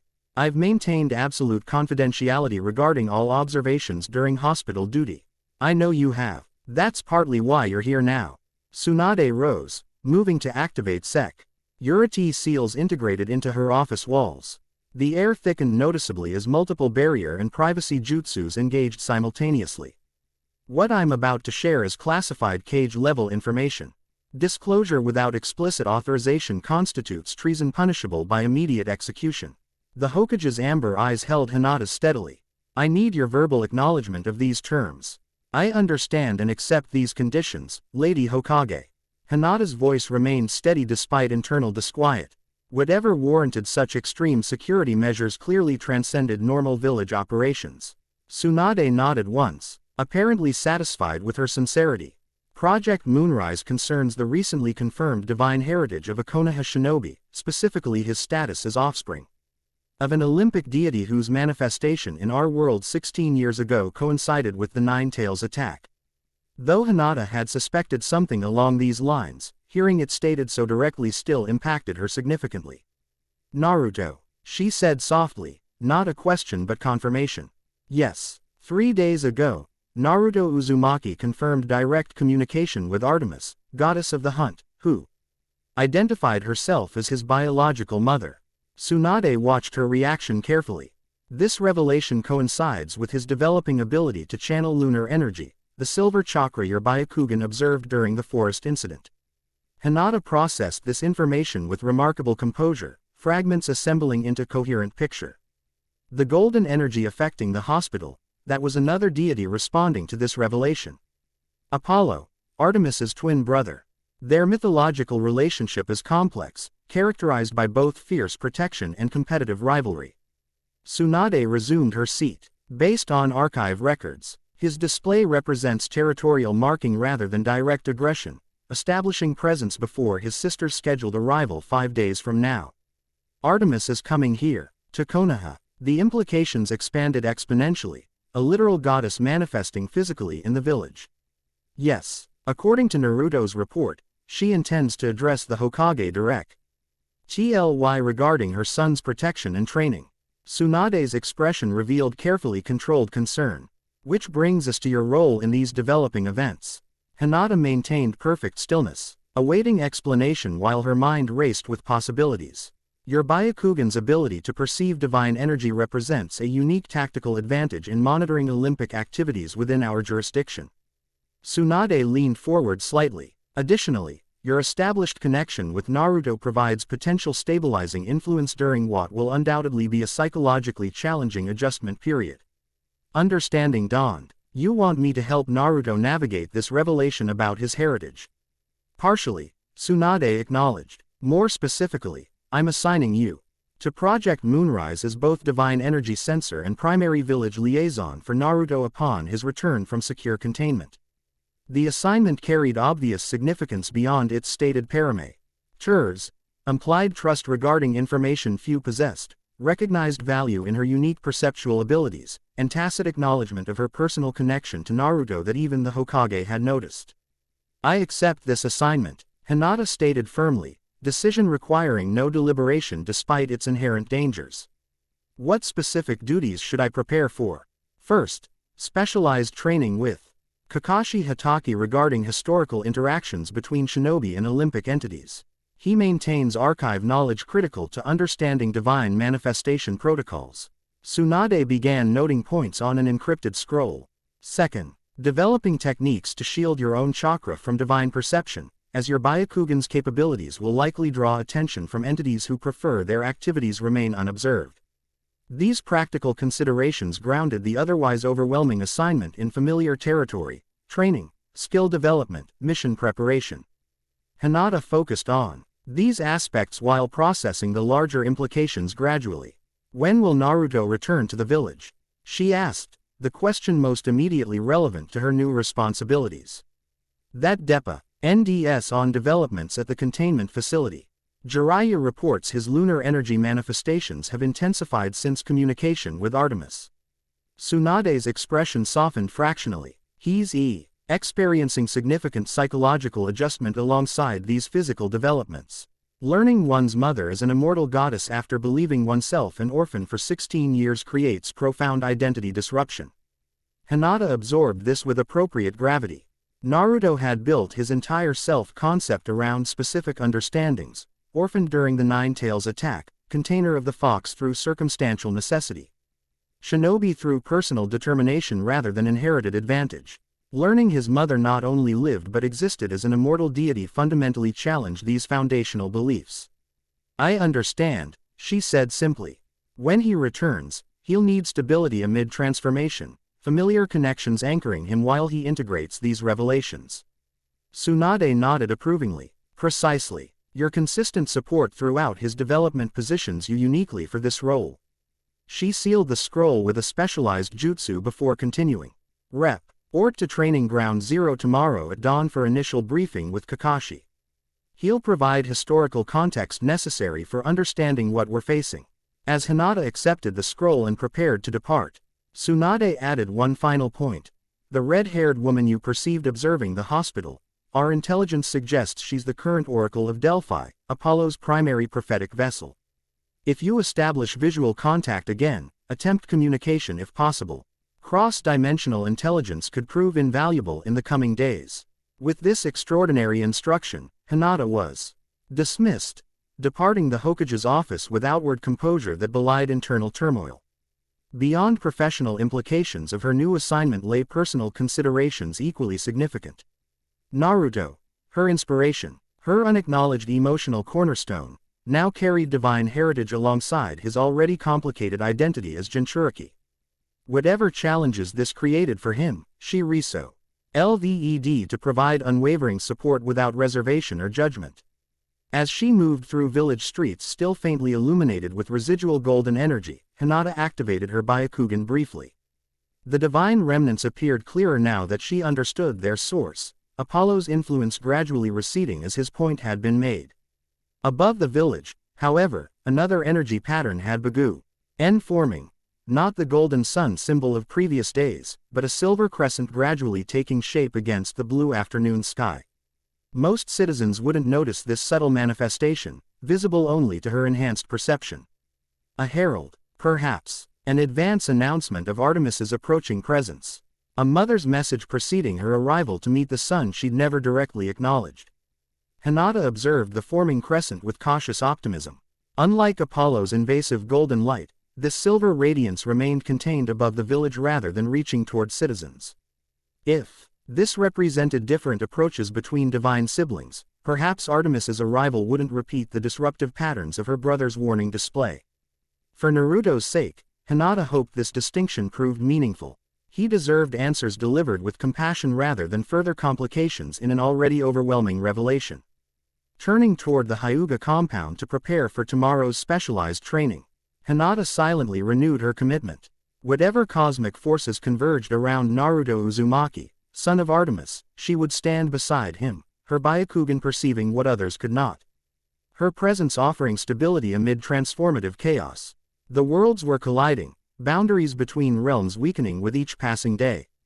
When Artemis arrived to acknowledge her impossible son, Hinata would ensure Naruto faced this unprecedented meeting with at least one unwavering certainty in his rapidly changing existence, that he was not, and would never be, alone. Chapter 2 and Chapter 3, Hunter's Moon. Naruto had experienced many strange sensations during his 16 years, the chakra-draining pull of excessive shadow clones, the disturbing slippage of Konsasan.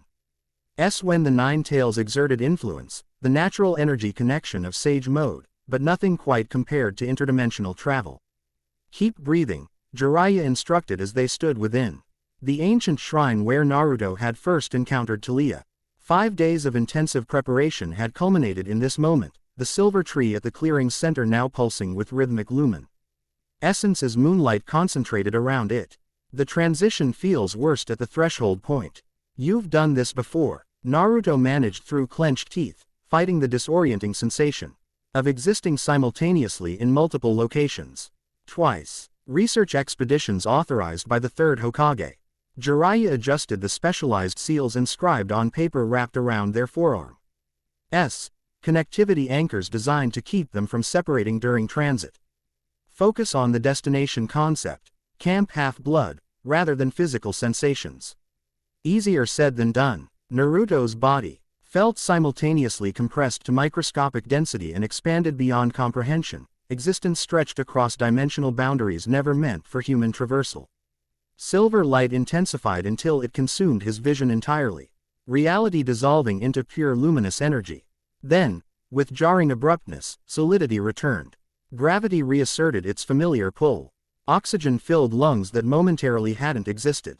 Naruto staggered forward, dropping to one knee on grass that felt strangely different from Fire Country vegetation, each blade radiating subtle energy unlike normal plant life.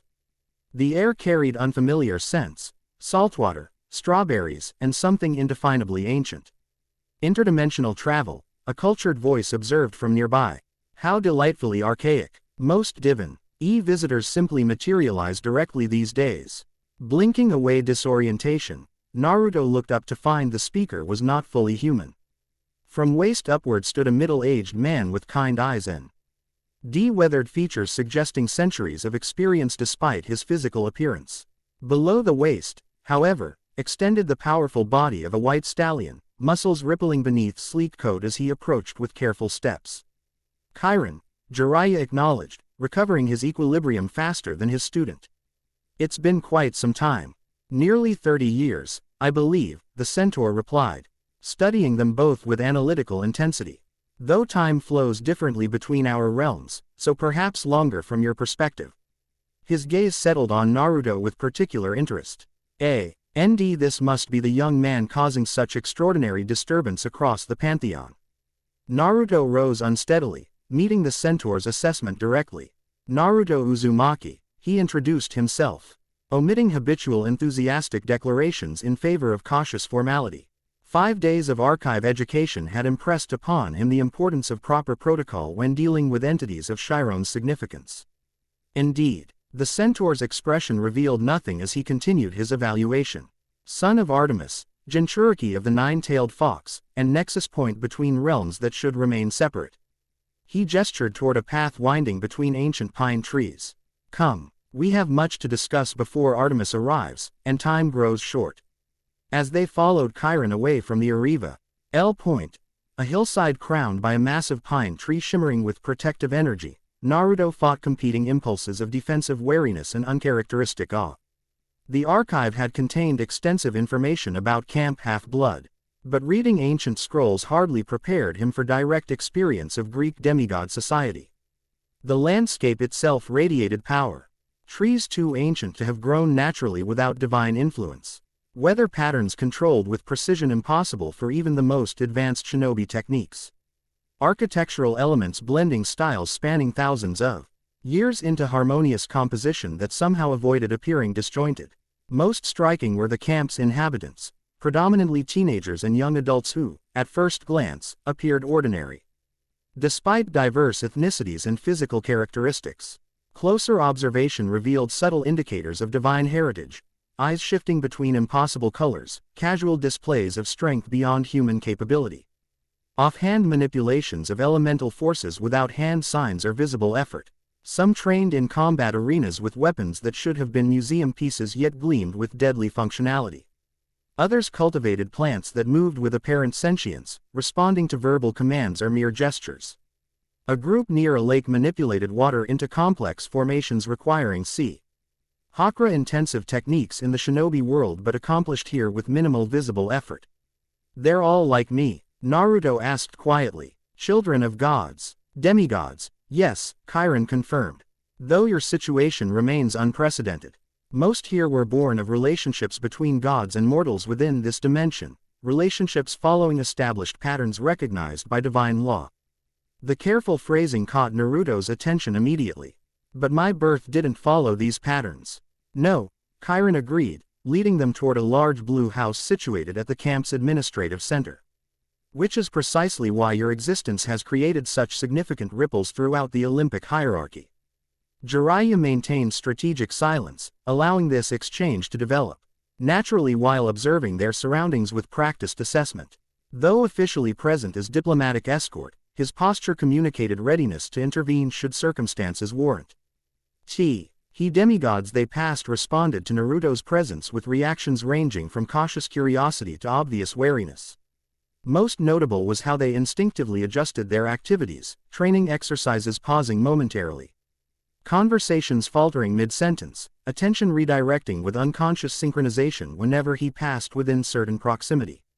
They sense something different about me, Naruto observed, uncomfortable with the attention despite years navigating village ostracism. This scrutiny felt fundamentally different, not fear or hatred but something more complex. Our energy signature is unlike anything they've encountered, Chiron explained as they approached the house. Most demigods radiate their divine parent's essence diluted through mortal genetics. Toin concentrated lunar energy directly from Artemis, filtered through chakra pathways evolved specifically for shinobi abilities, further modified by the nine-tailed fox's presence. His tail flicked thoughtfully. To divine senses, you shine like a supernova among candle flames. This explanation proved immediately relevant as they entered the big house, where a figure waited in strategic shadow. Unlike the demigods outside, this presence radiated undiluted divine essence, power barely contained within seemingly human form. So, a melodious male voice drawled from the darkness, "This is the abomination my sister created."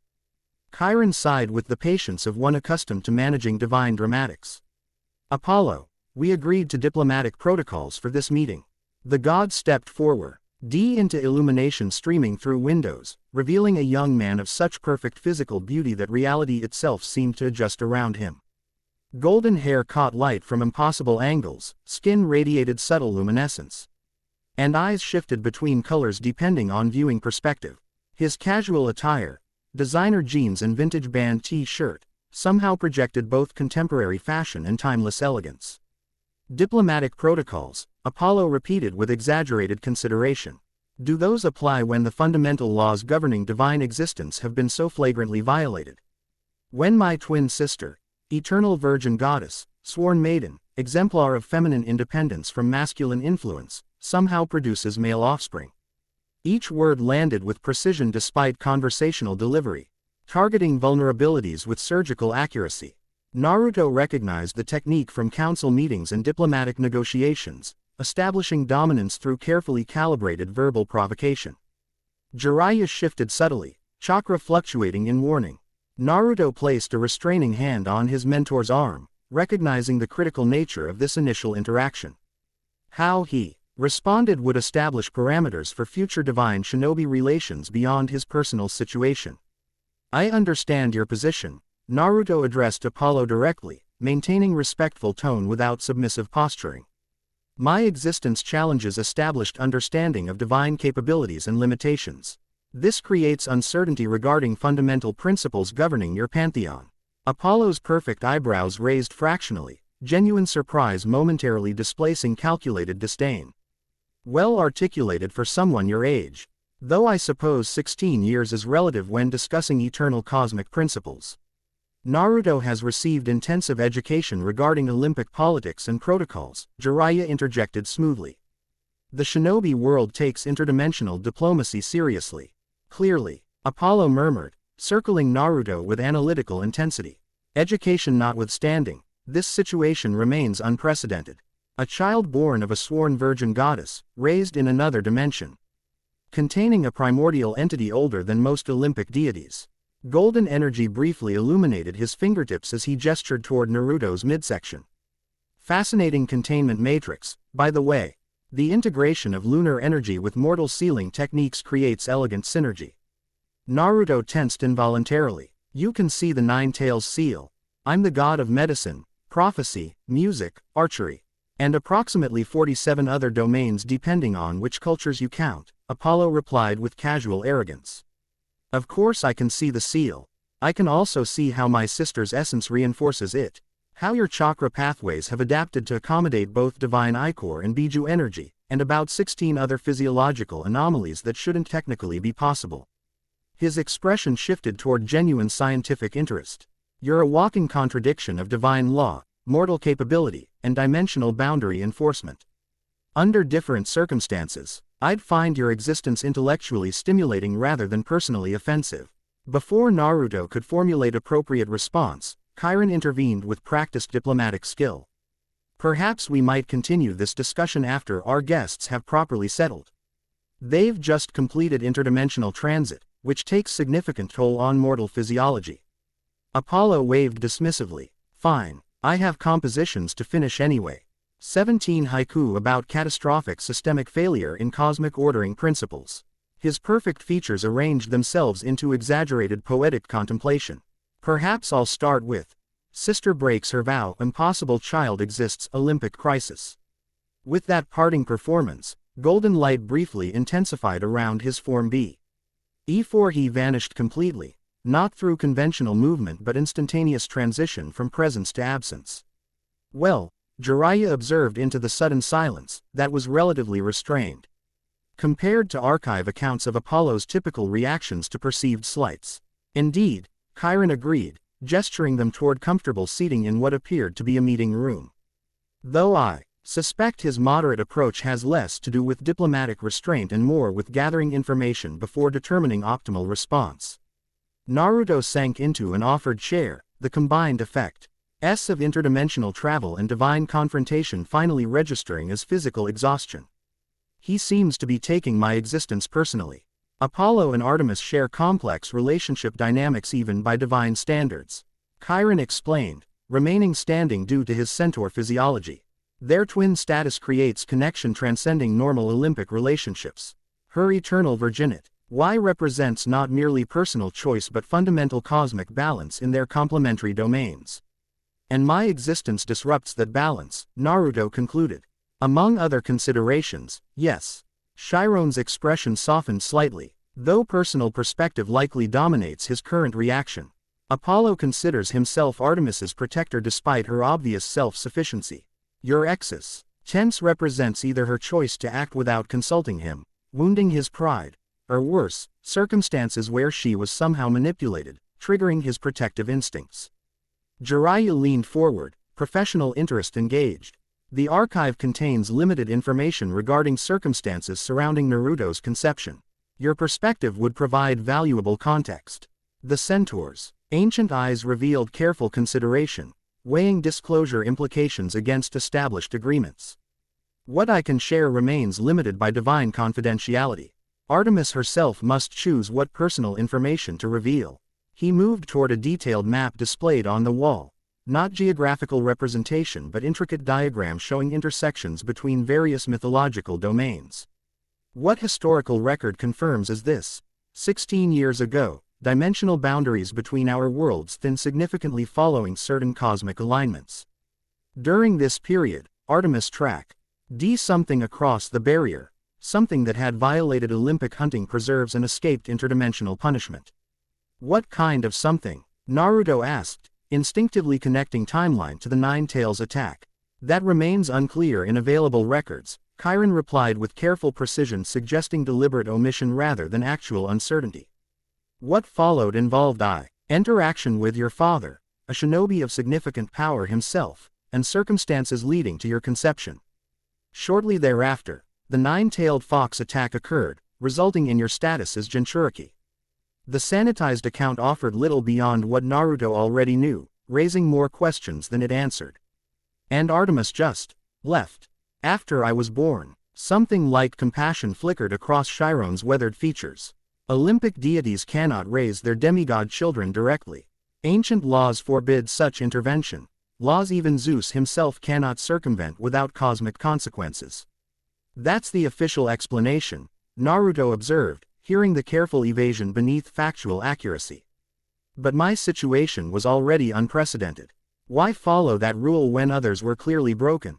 Chiron regarded him with newfound appreciation. Perceptive question. The complete answer requires Artemis's personal perspective, but consider this. Divine influence shapes mortal development in profound ways. Children raised directly by immortal parents develop differently than those who establish human identity before encountering their divine heritage. Jiraiya nodded understanding. Psychological conditioning would prioritize divine perspective over human adaptation. The resulting individual would function more as extended divine consciousness than independent entity. Precisely, Chiron confirmed. Beyond official prohibitions, Artemis may have recognized that your unique circumstances, particularly containing the nine-tailed fox, required grounding in human resilience rather than divine entitlement. This perspective offered reasonable justification without answering Naruto's most pressing question: had his mother's absence been protective necessity or convenient abandonment? The distinction felt critically important yet remained ambiguous within Chiron's careful explanation. Before he could press further, the meeting room door opened to admit a new presence, one Naruto recognized immediately despite changed attire. Reporting as requested, Chiron, Talia announced formally before acknowledging the visitors with visible surprise. "You're here already. We expected arrival tomorrow during lunar alignment."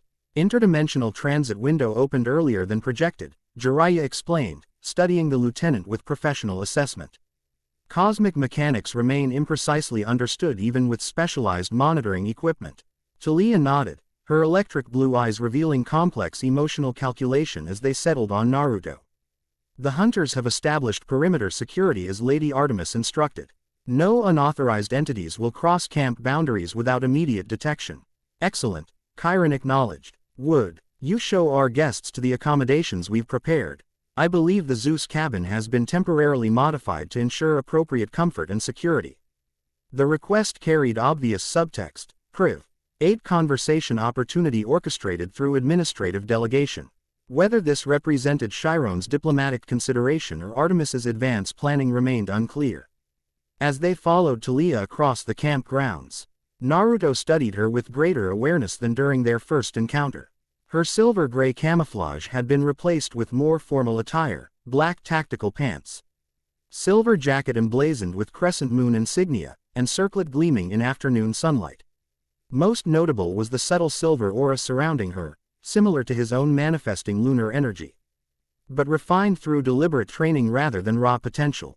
"You have questions," she stated without preamble once sufficient distance separated them from potential eavesdroppers. "Ask them now, before others arrive. Camp will become significantly more complicated once word spreads about exactly who you are." The directness surprised Jiraiya, whose expression suggested revised assessment of interdimensional diplomatic expectations. Naruto, however, appreciated the approach that aligned with his own preference for straightforward communication. "Does Artemis actually want to meet me?" he asked, prioritizing the question that had circulated through his consciousness since the shrine encounter. "Or is this whole situation just political necessity she's handling with minimal investment?" Talia's stride faltered momentarily, the question apparently hitting closer to sensitive information than anticipated. She resumed walking with deliberate casualness. "Lady Artemis doesn't do anything without purpose. If she didn't want to meet you, multiple alternative approaches existed for handling your awakening powers." "That doesn't actually answer my question," Naruto observed. A ghost of smile crossed Talia's features. "No, it doesn't." She glanced sideways at him. "Look, I can't speak for Lady Artemis's personal feelings. That would be presumptuous even for her lieutenant. What I can tell you is that your situation has occupied significant portion of her attention since your birth, not as abstract political concern but specific interest in your development. She's been watching me." The concept triggered complex emotional response, comforting validation tangled with unsettling surveillance implications.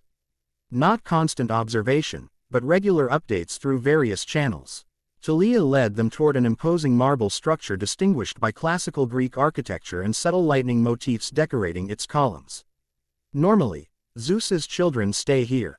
As my father's cabin, it carries certain protections that will benefit you during transition adjustments." The deliberate subject change communicated clear boundaries regarding Artemis's personal perspectives, information Talia either couldn't or wouldn't disclose without her goddess's explicit authorization.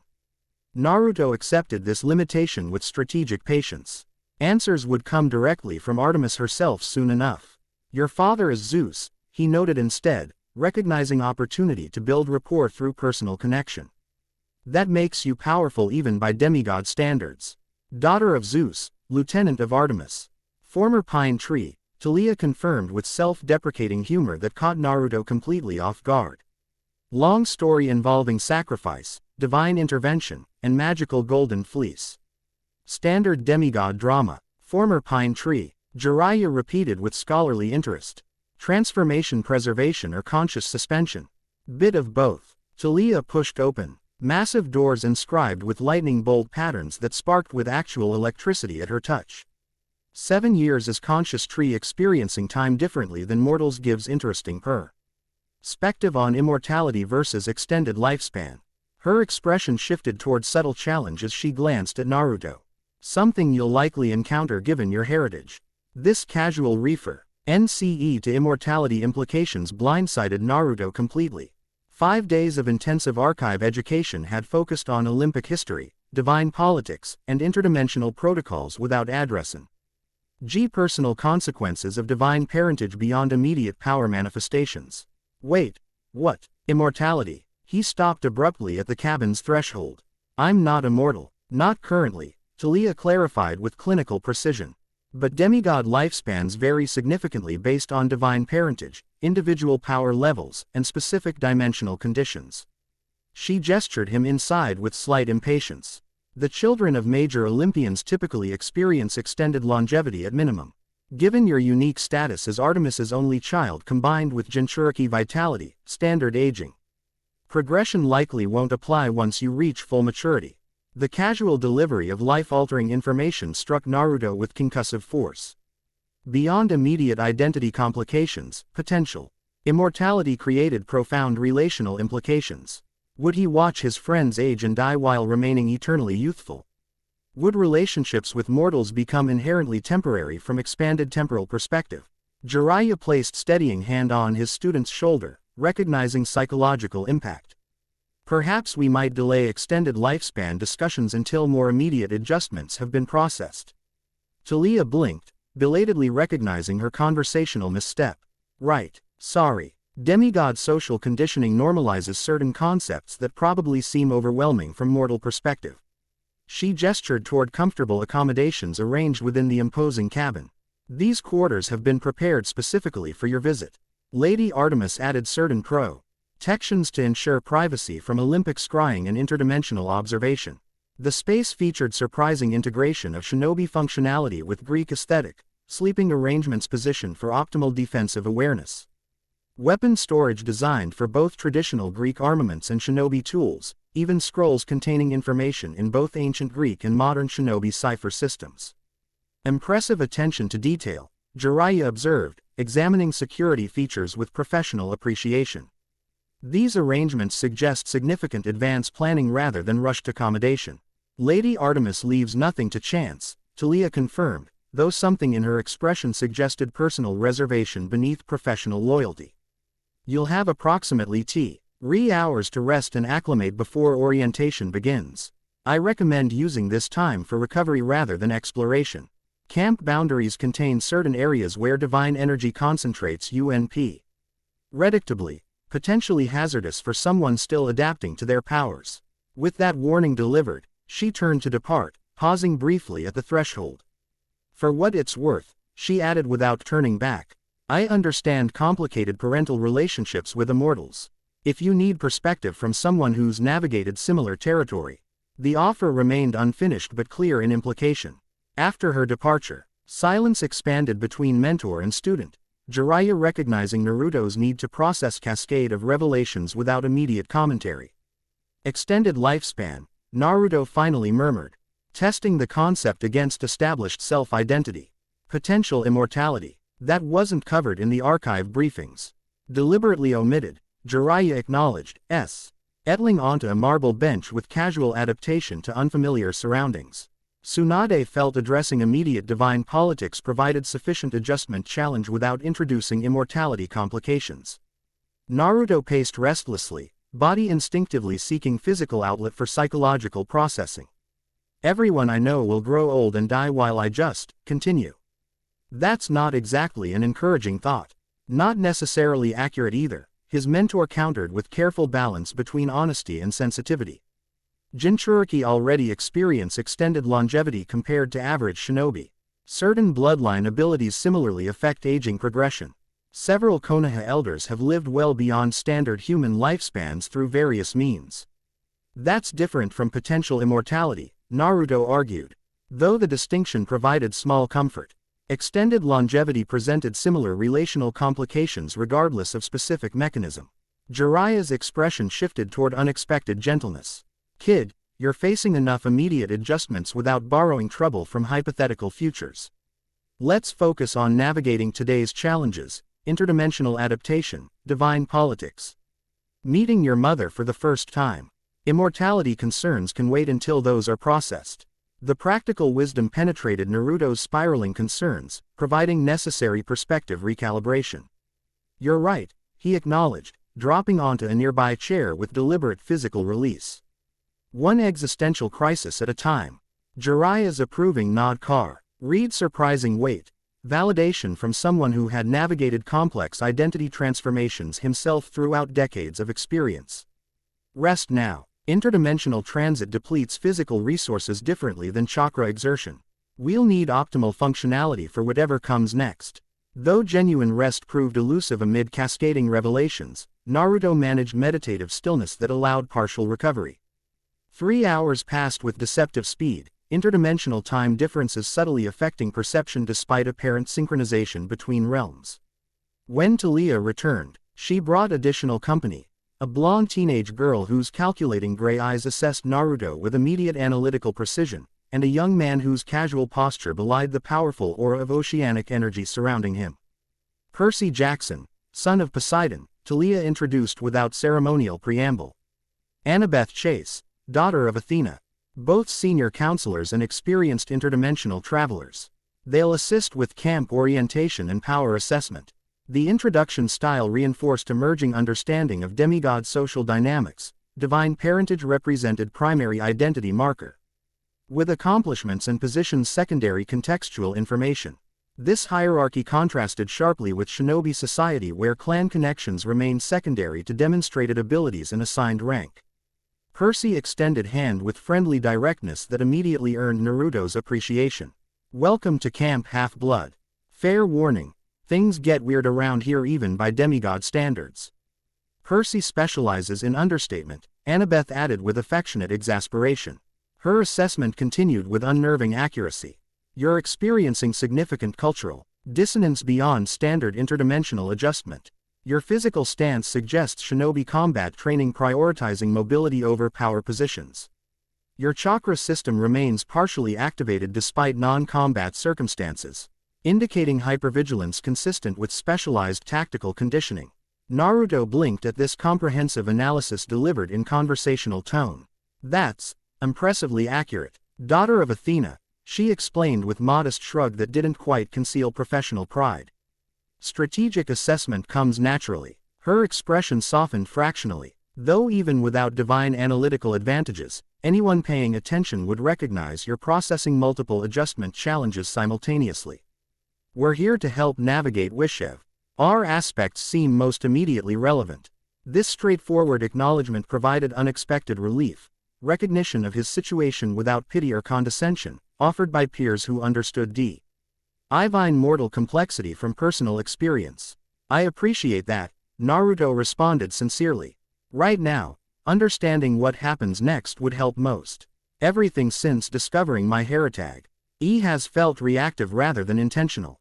Annabeth nodded approvingly. Establishing procedural framework provides psychological stabilization during identity transitions. She glanced at Talia, with subtle communication passing between them. Standard protocol for newly identified demigods includes power assessment, divine domain orientation, combat capability evaluation, and mythological text education. Though your situation obviously requires significant modification to standard procedures. We'll start with simplified tour, Percy suggested with characteristic practicality. Camp geography, essential locations, potential hazard zones. Focus on orientation before diving into complicated stuff. Jiraiya, who had maintained strategic silence during these introductions, nodded approval. I'll remain here to establish communication protocols with Konoha. Regular status updates will prevent unnecessary concern from your Hokage. The unspoken subtext was clear, allowing Naruto's pace to develop peer connections without mentor observation while maintaining responsible supervision through regular check-ins. The approach demonstrated perfect balance between protective responsibility and developmental autonomy.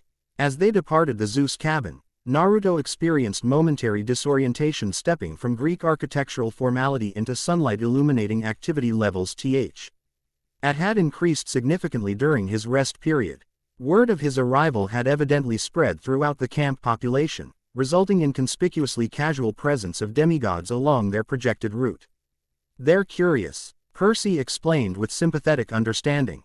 "New demigods always generate interest, but someone with your specific parentage breaks every established pattern they've internalized. It's unprecedented." Annabeth elaborated, her analytical tone providing comfortable factual context for potentially uncomfortable scrutiny. "Artemis has maintained her virginity since primordial times. Her hunters follow this example through sworn oaths. Your existence challenges fundamental assumptions about divine limitations and capabilities." "So I've heard," Naruto responded, keeping his tone deliberately light despite internal complexity. "Cosmic violation of fundamental principles, walking contradiction, abomination according to Apollo." "I'm collecting quite the list of descriptions." Talia's unexpected laugh startled nearby demigods who clearly associated the lieutenant with formal precision rather than spontaneous humor. Apollo's dramatics aside, the camp is actually divided between scientific curiosity and religious concern. The Athena cabin has apparently established research protocols for studying your energy signature without your knowledge. Annabeth had the grace to look embarrassed. "I've discouraged unauthorized observation, but academic curiosity is difficult to contain completely. The Dionysus cabin is taking bets on whether you're existent. CE means other virgin goddesses might start having kids," Percy added with characteristic bluntness. "Hestia and Athena might want to clarify their positions before speculation gets out of hand." "The point," Talia interrupted with lieutenant authority reasserting itself, "is that you represent something beyond established divine mortal patterns. That creates both opportunity and risk depending on how various factions interpret your significance." This political framing provided useful context for navigating immediate social dynamics. Naruto adopted appropriately moderate expression, neither overly concerned by attention nor dismissive of potential complications his presence created. Their tour proceeded with remarkable efficiency, each guide contributing specialized knowledge from their unique perspectives. Percy highlighted practical aspects with experiential wisdom born from years navigating camp life. Annabeth provided historical context and architectural significance with scholarly precision. Talia focused on security considerations and divine boundary awareness with Lieutenant's tactical assessment. The camp's physical layout revealed sophisticated integration of defensive positioning, training functionality, and community development. Combat arenas featured automated adjustment capabilities accommodating diverse fighting styles from classical Greek hoplite technique to modernized mixed martial approaches. Craft areas supported everything from traditional metallurgy to experimental applications combining modern technology with divine materials. Most impressive were the divine domain zones, areas where specific Olympians' influence concentrated naturally, creating micro-environments reflecting their fundamental essences. Demeter's agricultural spaces grew NTS that shouldn't coexist in natural ecosystems. Hephaestus's forges maintained temperatures that would melt conventional containment systems. Apollo's music pavilion carried acoustic properties defying standard physics. Each cabin connects to their patron's divine domain, Annabeth explained as they observed these specialized areas from optimal vantage point. Power manifestations typically align with parental domains, though individual variations occur based on mortal genetics and personal affinities. Which raises interesting questions about your potential abilities, Percy added, studying Naruto with genuine curiosity rather than clinical assessment. Artemis's domains include hunting, wilderness, childbirth, young women, and the moon. Given that you're male, some of those seem unlikely transfer areas. Gender doesn't necessarily limit domain access, Talia corrected with lieutenant authority. Divine essence transcends mortal biological categories. What matters is resonance with fundamental domain concepts rather than superficial characteristics. Naruto processed this perspective against his limited experience with lunar energy manifestation. So far, I've connected most strongly with moon aspects, silver energy, tracking abilities, enhanced night vision. Nothing related to childbirth, thankfully. Manifestations often begin with physically aligned domains before expanding to conceptual ones. Annabeth theorized, academic interest engaged. The moon represents Artemis's most tangible domain, visible, measurable, scientifically quantifiable. Wilderness, hunting, protection. These more abstract concepts might require deeper connection to access. Or specialized training, Talia added with significant glance toward the forest edge where silver tents had been established separate from main camp facilities. Which brings us to the next phase of orientation. She led them toward the hunter encampment with subtle tension evident in her posture. As Luden, aunt responsible for maintaining discipline among teenage girls who had sworn off male companionship, introducing Artemis's son presented obvious social complications. Their approach triggered immediate reaction. Sentries materializing from concealed positions with bows nocked though not aimed directly. Upon recognizing Talia, they lowered weapons but maintained obvious wariness. Lieutenant A.C. acknowledged the foremost sentry, a girl perhaps 14 in physical appearance though her eyes suggested significantly greater experience. We weren't informed to expect visitors at camp perimeter. Special circumstances, Phoebe. Talia responded with careful authority balance. Lady Artemis authorized direct orientation regarding certain specialized techniques. Inform the others we'll be using the primary training circle. The explanation provided minimal actual information while establishing clear authority hierarchy. Phoebe nodded once, eyes lingering on Naruto with complex emotional calculation before she departed to relay instructions. The hunters don't exactly welcome male visitors, Percy explained unnecessarily, his uncomfortable expression suggesting personal history with this particular dynamic. They've sworn off male companionship completely, Annabeth elaborated with characteristic precision. Not just romantic relationships but most social interaction. Naruto's exes. Tense creates obvious philosophical contradictions for an organization founded on Artemis's eternal virginity.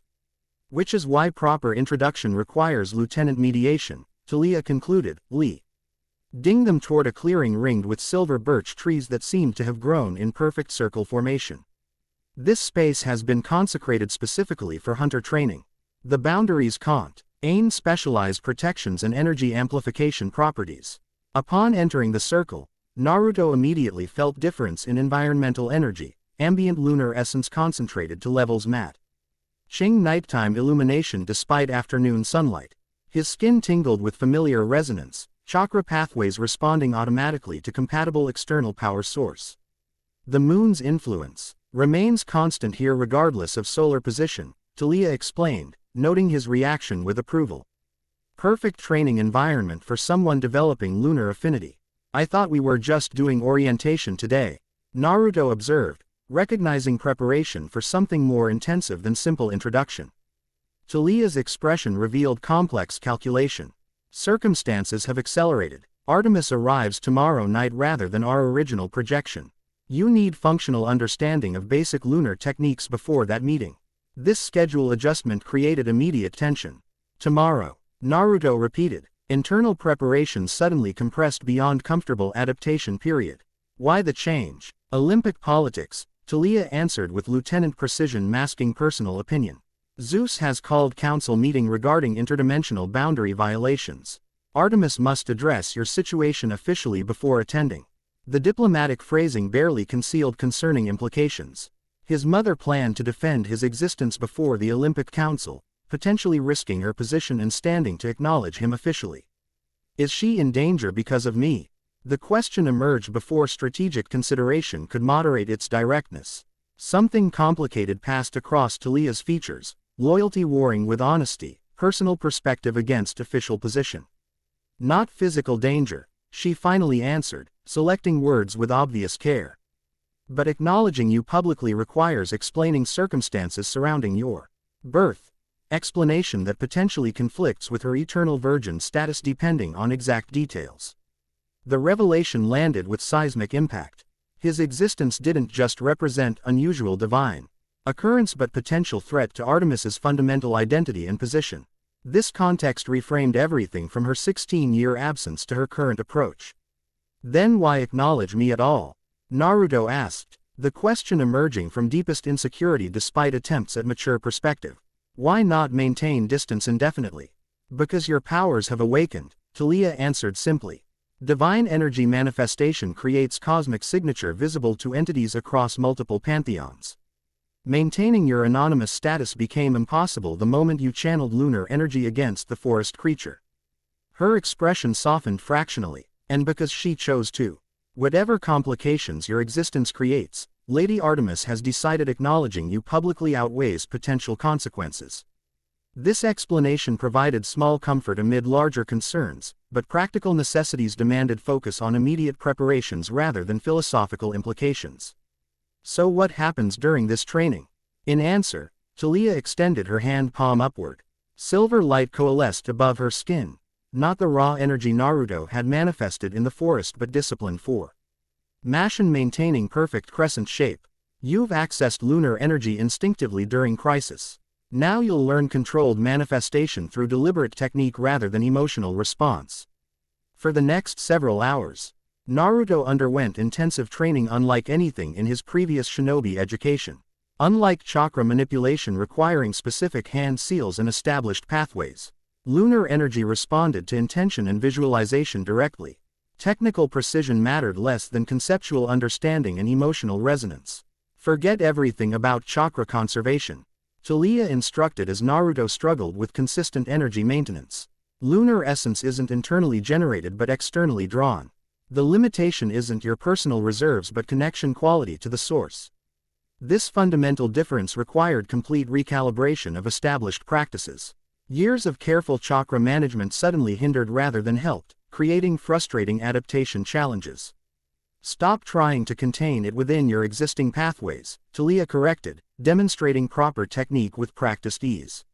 Lunar energy flows through different channels, one specifically attuned to divine rather than mortal essence. Percy and Annabeth had retreated to observer positions, providing Naruto space to focus without audience pressure.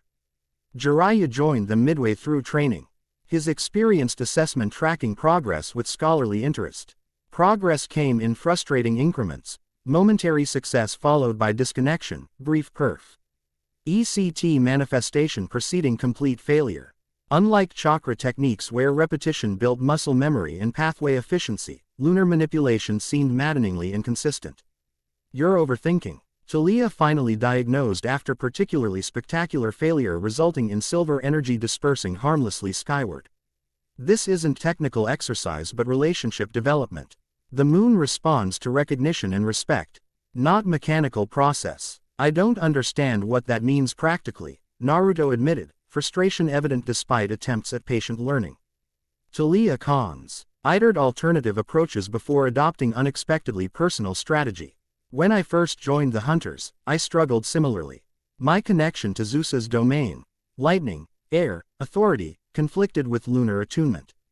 Lady Artemis taught me through conceptual parallel rather than technical instruction. She gestured toward the sky where moon had become faintly visible despite continued daylight. Stop seeing the moon as external power source and recognize it as extended aspect of yourself, not separate entity but distant family member responding to acknowledgement. The perspective shift provided unexpected breakthrough. Naruto closed his eyes, mentally reframing his approach from acquisition to recognition. When he extended his awareness upward, the connection felt suddenly different. Not reaching toward foreign power but acknowledging something fundamentally familiar yet temporarily distant. Silver light responded immediately, flowing downward with liquid grace rather than erratic bursts. It pooled in his palms without conscious direction, maintaining stable formation without constant attention. There, Talia approved, genuine smile transforming her usually serious features. That's proper connection, not conquest but conversation. For the remainder of daylight hours, Naruto progressed through basic lunar techniques with accelerating proficiency. Simple illumination expanded to directional projection. Passive energy reception developed into active drawing from specific sources. Unfocused manifestation refined into deliberate constructs maintaining integrity beyond immediate attention. By evening transition, he had mastered fundamental skills requiring most hunters' weeks of dedicated practice. This accelerated development confirmed Talia's earlier assessment. His heritage provided inherent connection advantages beyond normal demigod capabilities. Enough for today, she finally concluded as silver light suffused the practice circle completely. Respawn. due to accumulated energy manipulation throughout extended training. Further development risks system overload before proper adaptation. The interruption came none too soon. Despite drawing from external source rather than internal reserves, the constant energy channeling had produced unique fatigue unlike normal chakra depletion. Naruto's muscles trembled with subtle vibration, nerves hypers. Nsitized from prolonged exposure to divine essence. You've made remarkable progress, Jiraiya observed as they departed the training circle, his analytical assessment measuring advancement against projected development curves. Particularly considering fundamental differences from established chakra techniques. It's different but familiar simultaneously, Naruto attempted to explain, still processing experiential understanding difficult to articulate technically. Like discovering you've always known another language but never needed to speak it before. This description earned approving nod from Annabeth. Accurate metaphor for inherited divine capabilities. The connection exists inherently but requires conscious activation to become functionally accessible. Their return route to Ard dining facilities took them past cabins representing various Olympians, each structure architecturally reflecting fundamental aspects of its patron deity. Most prominent was a massive golden building, gleaming with impossible luminescence despite fading daylight, its perfect proportions creating visual harmony apparent even to untrained aesthetic perception.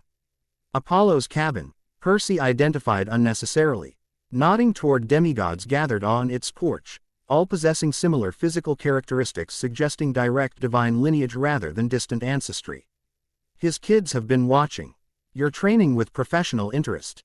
Professional interest? Naruto questioned, noting the evaluative expressions directed his way. Apollo's domains include archery, territory shared with Artemis despite their different approaches. Annabeth explained, they're likely assessing whether you've inherited targeting capabilities alongside lunar energy manipulation. This observation proved immediately relevant as one Apollo camper separated from his siblings, approaching with confident directness suggesting customary leadership position.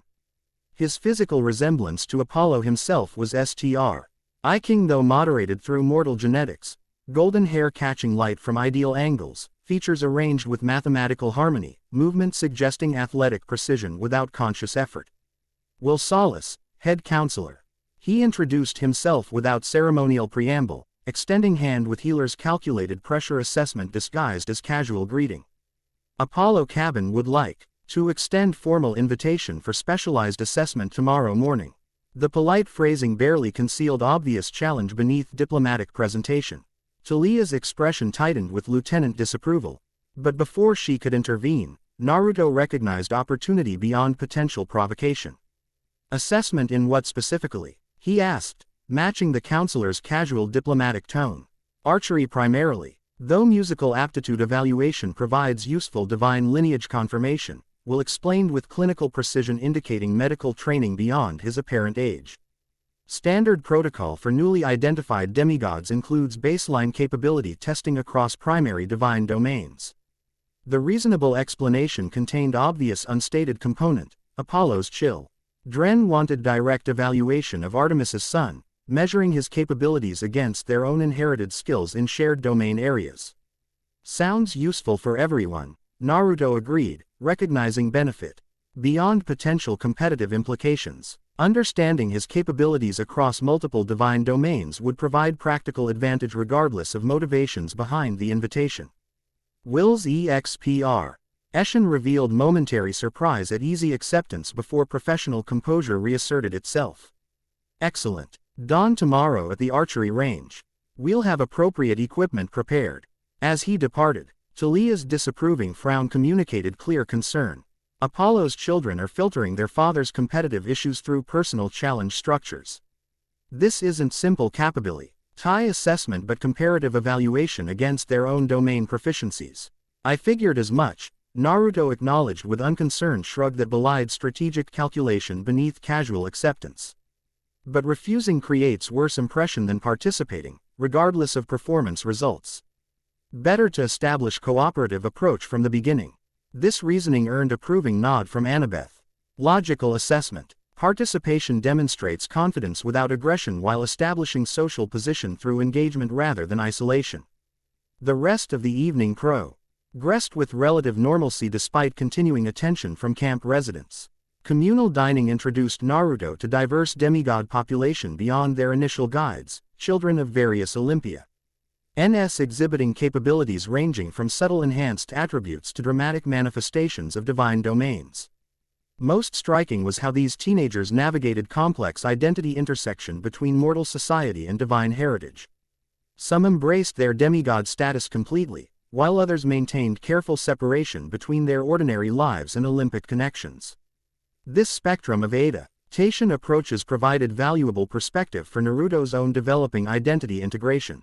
After dinner concluded, Chiron announced his presence would be acknowledged officially during tomorrow's morning assembly, allowing proper introduction rather than continued speculative observation. This administrative decision balanced respect for privacy with practical recognition that concealment remained impossible given circumstances. Upon returning to Zeus' cabin for the night, Jiraiya engaged Naruto in detailed debriefing, analyzing experiences, recording observations, and developing EGIC approaches for subsequent interactions. This familiar routine provided comforting structure amid continuing adaptation challenges. Overall assessment. The Sannin inquired after comprehensive review concluded. Naruto considered the question seriously, weighing diverse experiences against developmental objectives. The demigods represent potential allies rather than threats despite competitive undercurrents. Their experience navigating divine-mortal intersection offers valuable perspective regardless of different cultural foundations. And personally, Jiraiya pressed, mentor concern evident beneath analytical questioning. This required more difficult introspection. It's strange seeing others with divine heritage treating it as normal daily reality rather than identity-shattering revelation, Naruto finally answered. Makes me wonder how I might have developed with earlier knowledge rather than sudden discovery at 16. Jiraiya nodded understanding. Different developmental trajectory certainly, though not necessarily better or worse.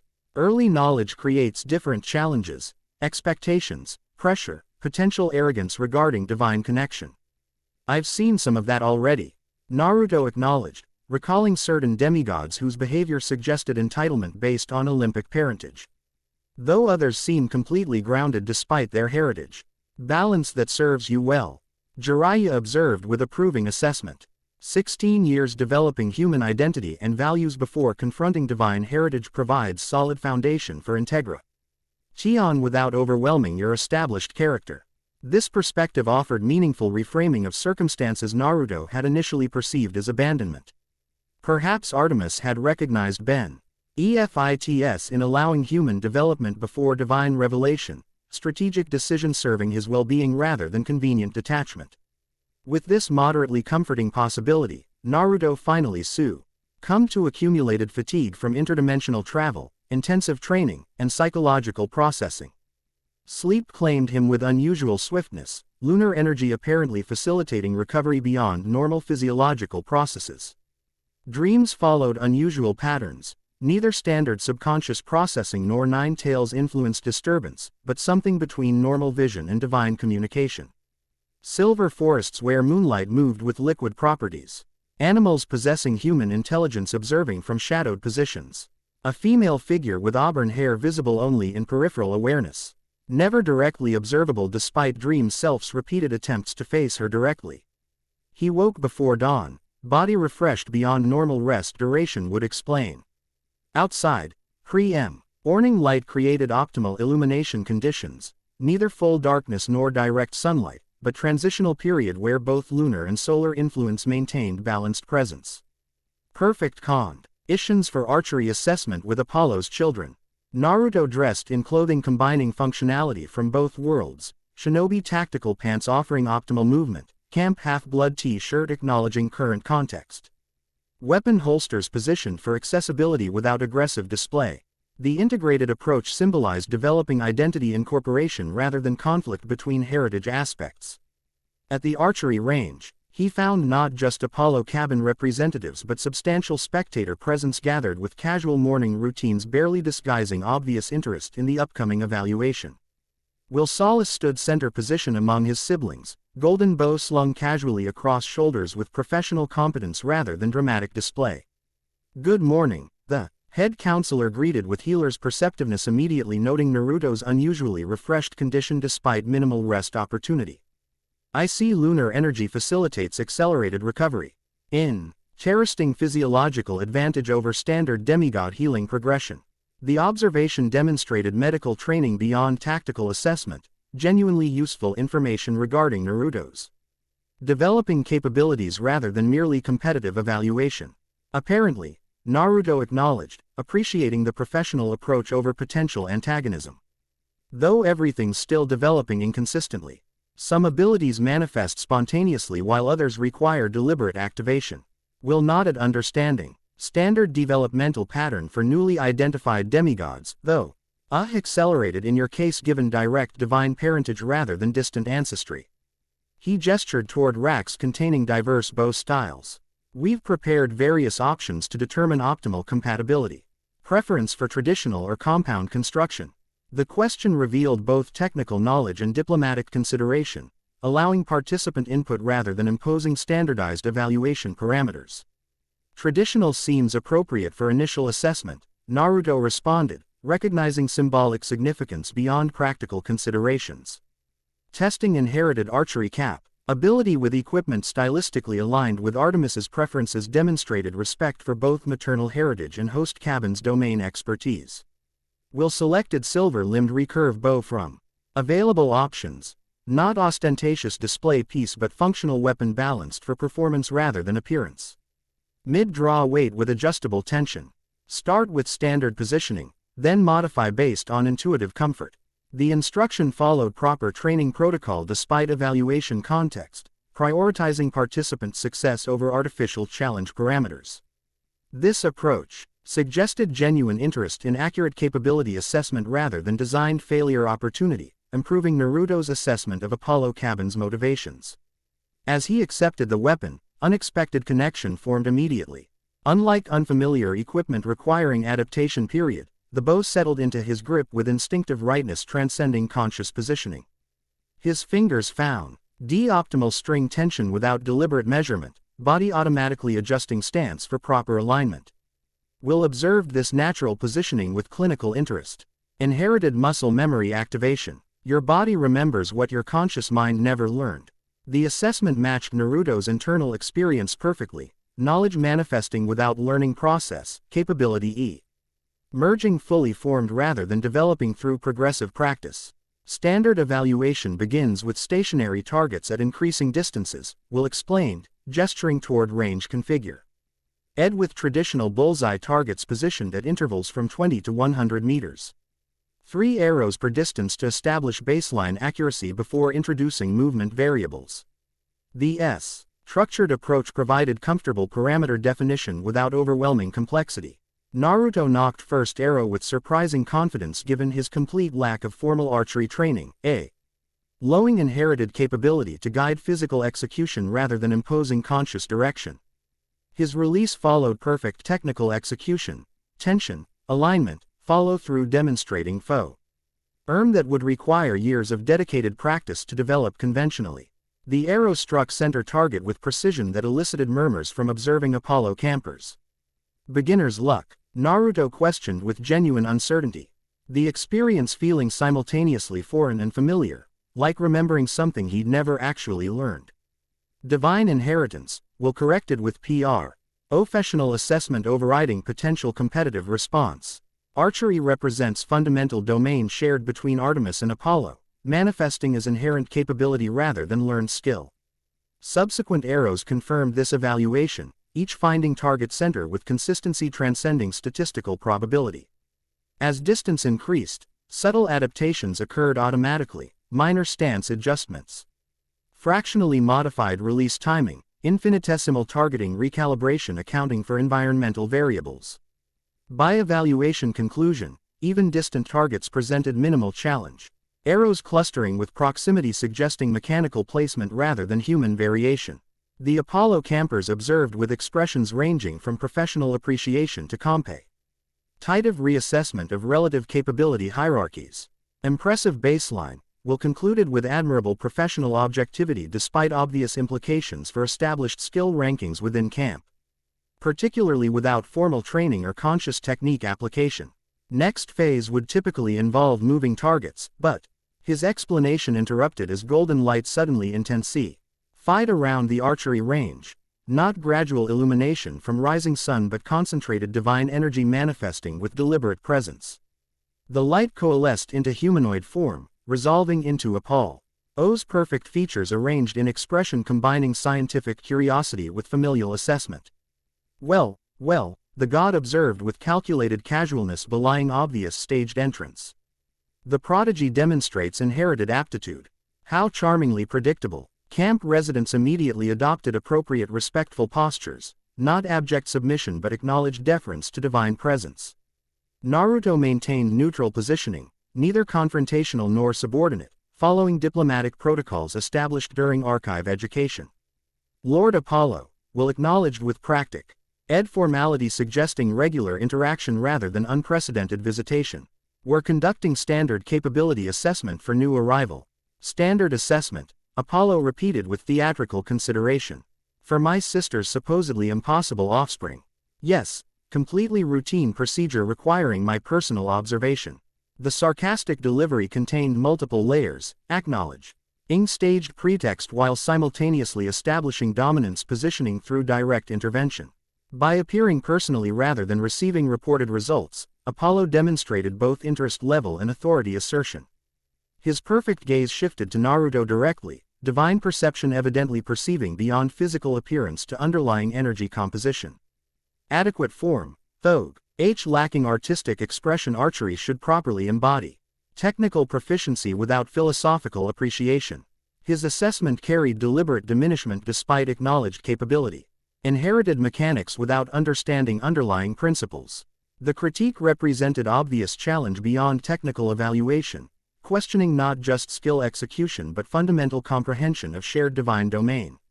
Rather than defensive response, Naruto recognized opportunity for meaningful engagement beyond superficial provocation. I'd welcome education regarding philosophical foundations. He responded with genuine interest rather than competitive defensiveness. Technical execution without conceptual understanding creates limitation rather than mastery. This unexpected Why mature response visibly disrupted Apollo's prepared interaction script, genuine surprise momentarily displacing calculated positioning. The god recovered quickly, head tilting with reassessment combining suspicion with reluctant intellectual engagement. Philosophical appreciation requires poetic sensibility my sister historically lacked despite sharing archery domain, he observed, critique-shish. Ifting from student to parent with practiced redirection. Artemis views archery as purely practical skill rather than artistic expression of cosmic harmony. Unfortunate limitation reflected in her foe. Lowers functional but uninspired execution. The deliberate provocation contained testable claim allowing response without direct contradiction.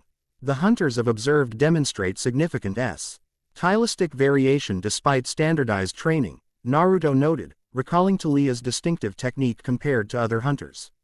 Suggesting individual expression within established parameters rather than rigid conformity. Apollo's perfect eyebrows raised fractionally, reassessment continuing beneath superficial reaction. Observational capacity beyond expected parameters.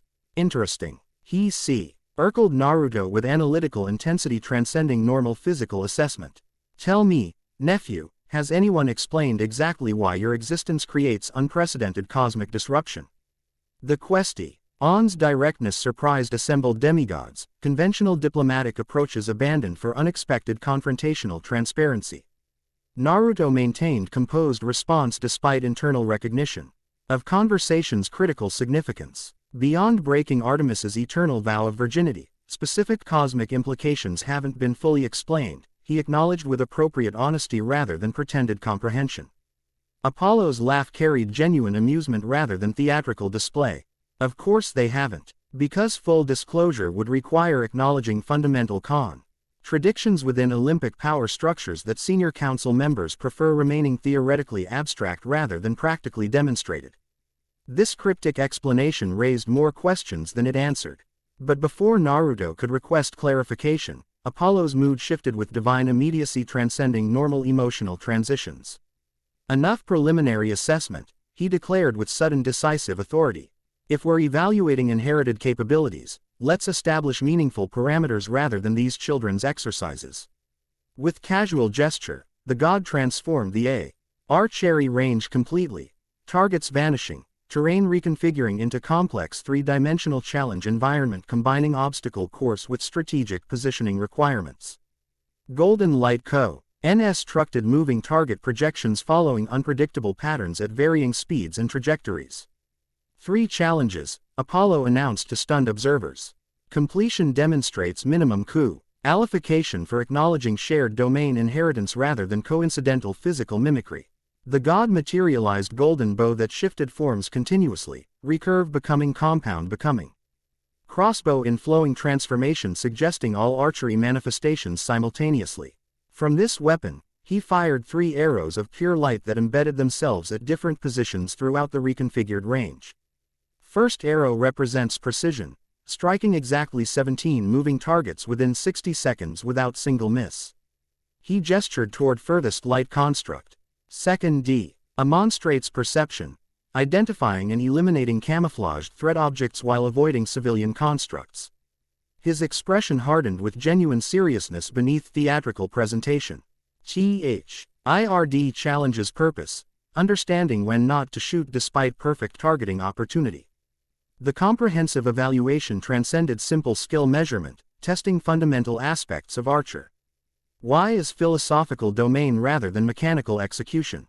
Particularly noteworthy was inclusion of ethical judgment alongside technical capability, assessing character beyond physical proficiency. You have one attempt, Apollo concluded with expectant expression suggesting predetermined outcome. Begin whenever ready, assuming confidence extends beyond stationary target practice. The challenge parameters created obvious pressure far exceeding standard evaluation protocols. Camp observers maintained respectful silence, recognizing divine test transcending normal assessment boundaries. Solace alone showed subtle supportive expression, professional integrity apparently overriding cabin loyalty during clearly disproportionate challenge presentation. Naruto assessed the transformed range methodically, recognizing psychological manipulation within test design. The challenge deliberately imposed pressure beyond reasonable preparation opportunity, testing crisis response rather than practiced capability. Remember what Talia taught you, he reminded himself quietly.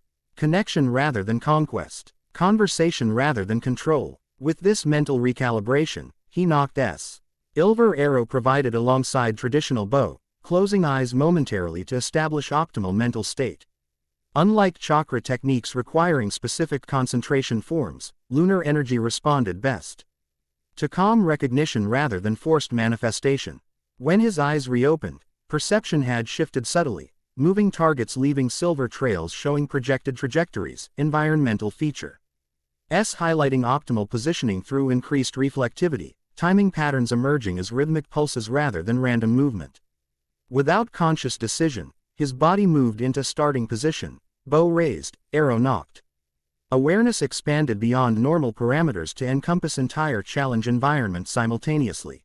The first arrow flew with perfect precision, striking initial target center while his body already repositioned for subsequent shot. What followed transcended normal human performance capabilities, not through supernatural speed but perfect efficiency eliminating wasted movement entirely. Each arrow found target precisely as position became optimal, timing creating unbroken flow resembling choreographed performance rather than reactive response. When 17 arrows had found 17 targets within allocated timeframe, Naruto moved seamlessly to second challenge area without pause for acknowledgement or validation. Here, environmental complexity increase. Significantly, illusionary constructs representing civilians interspersed with disguised threat objects requiring discrimination beyond simple target identification. Rather than relying on visual assessment alone, he allowed lunar energy to enhance perception across multiple sensory inputs simultaneously. Threat objects resonated differently when perceived through divine awareness, their artifact. IAL construction revealing fundamental differences from civilian representations despite visual similarity. This enhanced discrimination allowed perfect selection despite intentionally misleading environmental design. Each threat neutralized with minimal targeting delay, civilian constructs preserved without near-miss intimidation or collateral proximity. The third challenge area presented most complex parameters, static targets arranged with perfect shooting positions suggesting straightforward execution opportunity. Yet Apollo's specification regarding understanding when not to shoot indicated hidden complexity beyond apparent simplicity. Naruto approached cautiously, lunar perception seeking deeper understanding beyond physical configuration. The targets appeared identical to standard bullseye designs. Yet subtle energy examination revealed critical difference. Each contained tiny golden spark at center point, divine essence suggesting connection beyond mere target representation. Understanding crystallized with sudden clarity. These weren't simple targets but symbolic representations containing actual connection to living entities. Shooting them would establish harm linked to whatever they represented, regardless of perfect technical execution. Instead of knocking arrow, Naruto deliberately lowered his bow and stepped away from optimal firing position. The third challenge tests ethical judgment, not technical capability, he stated clearly for Apollo's evaluation. These targets contain essence connections to external entities. Perfect shooting would establish harm transmission regardless of execution quality.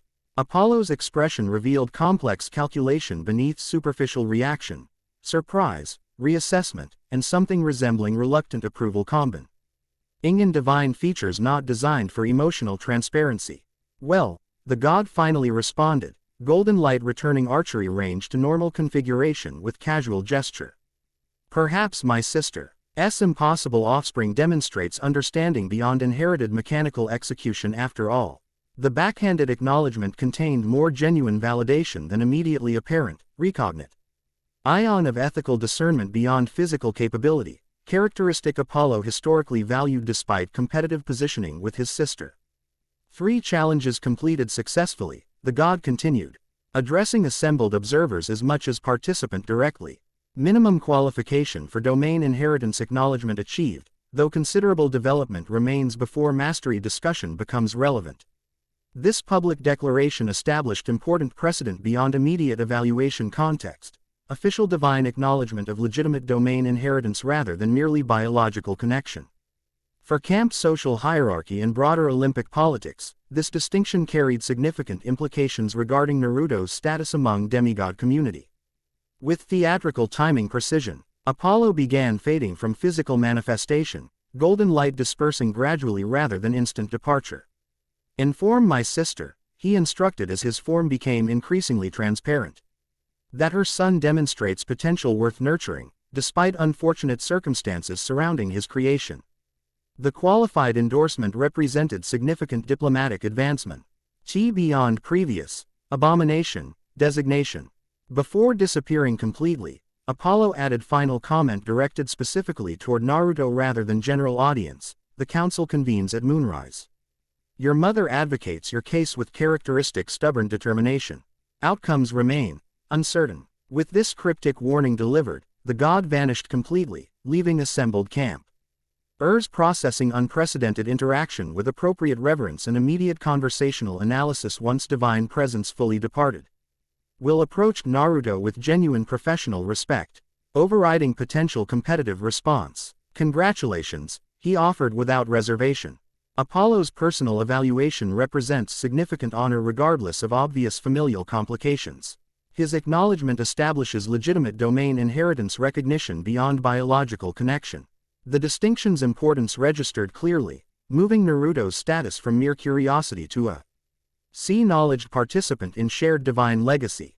This development would transform social positioning throughout camp community and potentially influence broader Olympic political considerations. Before Naruto could formulate appropriate response, commotion at range perimeter announced new arrival, Talia pushing through gathered spectators with lieutenant authority overriding normal social boundaries. There you are, she addressed Naruto with unusual urgency beneath composed exterior. Chiron requests immediate consultation regarding recent communication from Artemis. Apparently circumstances surrounding tonight's council meeting have developed additional complications.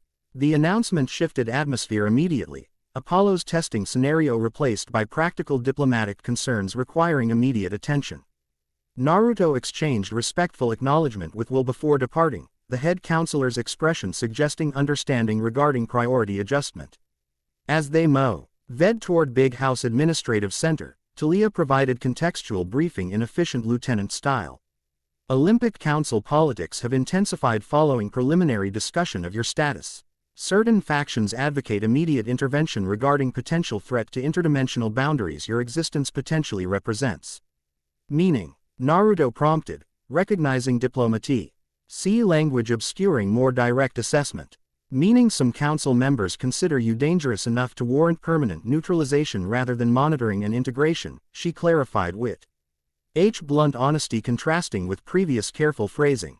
Your performance during Apollo's testing has significant timing implications, demonstrating controlled capability rather than erratic manipulation potentially supports Artemis's position regarding managed development versus preemptive intervention.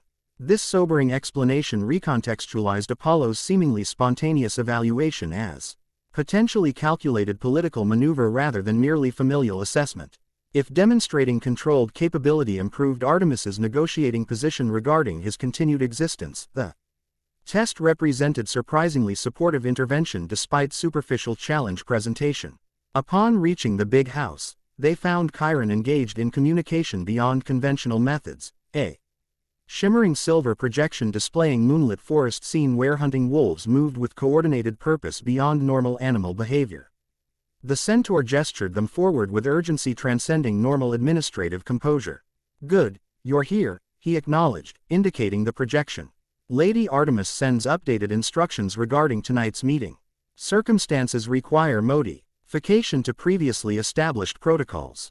Within the projection, wolves arranged themselves in circular formation, silvery light concentrating between them until it coalesced into recognizable communication method.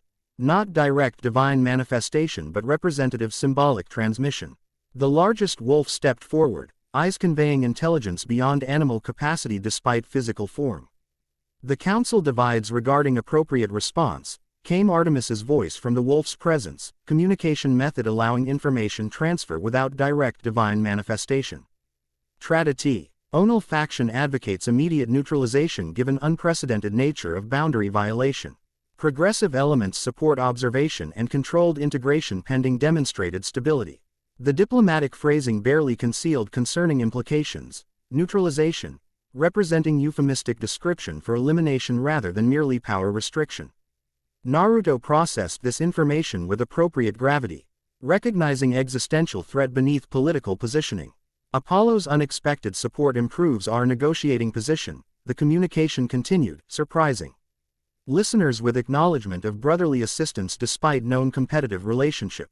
His personal assessment of controlled capability development contradicts destabilization concerns raised by intervention advocates.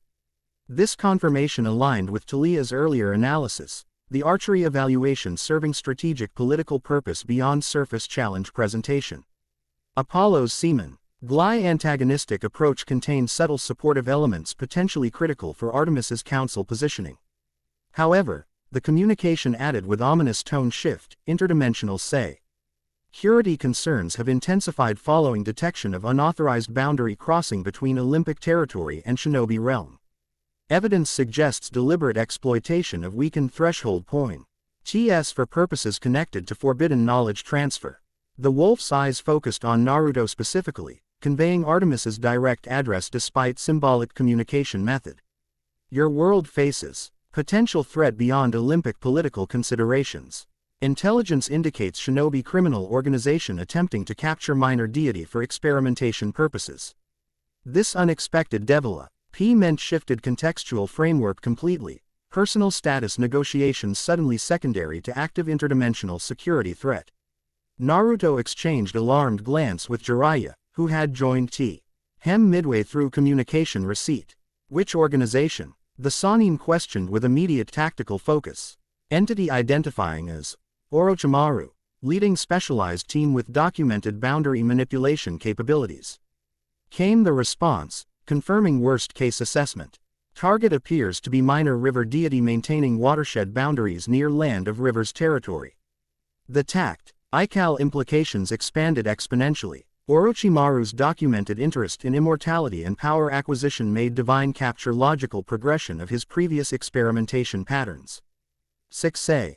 would create unprecedented threat level transcending normal shinobi containment capabilities. This development necessitates protocol adjustment. Artemis's communication continued with strategic precision. Full council disclosure requires acknowledging threat potential beyond personal maternal connection. I must present comprehensive security assessment rather than merely advocating individual exception to neutralization policy. The diplomatic phrasing indicated significant strategy shift, positioning Naruto as potential asset against interdimensional threat rather than merely probability. See boundary violation requiring special consideration. Moonrise ritual will proceed as planned, the instruction concluded with specific procedural detail. Talia will facilitate preliminary connection through hunter protocols, allowing direct communication before council presentation. Be prepared for comprehensive evaluation rather than merely introductory exchange. The wolf's eyes conveyed final message with intensity transcending symbolic communication limitations. Remember, regardless of political positioning necessities, that I chose acknowledgement despite available alternatives. T's decision transcends strategic considerations despite current diplomatic framing.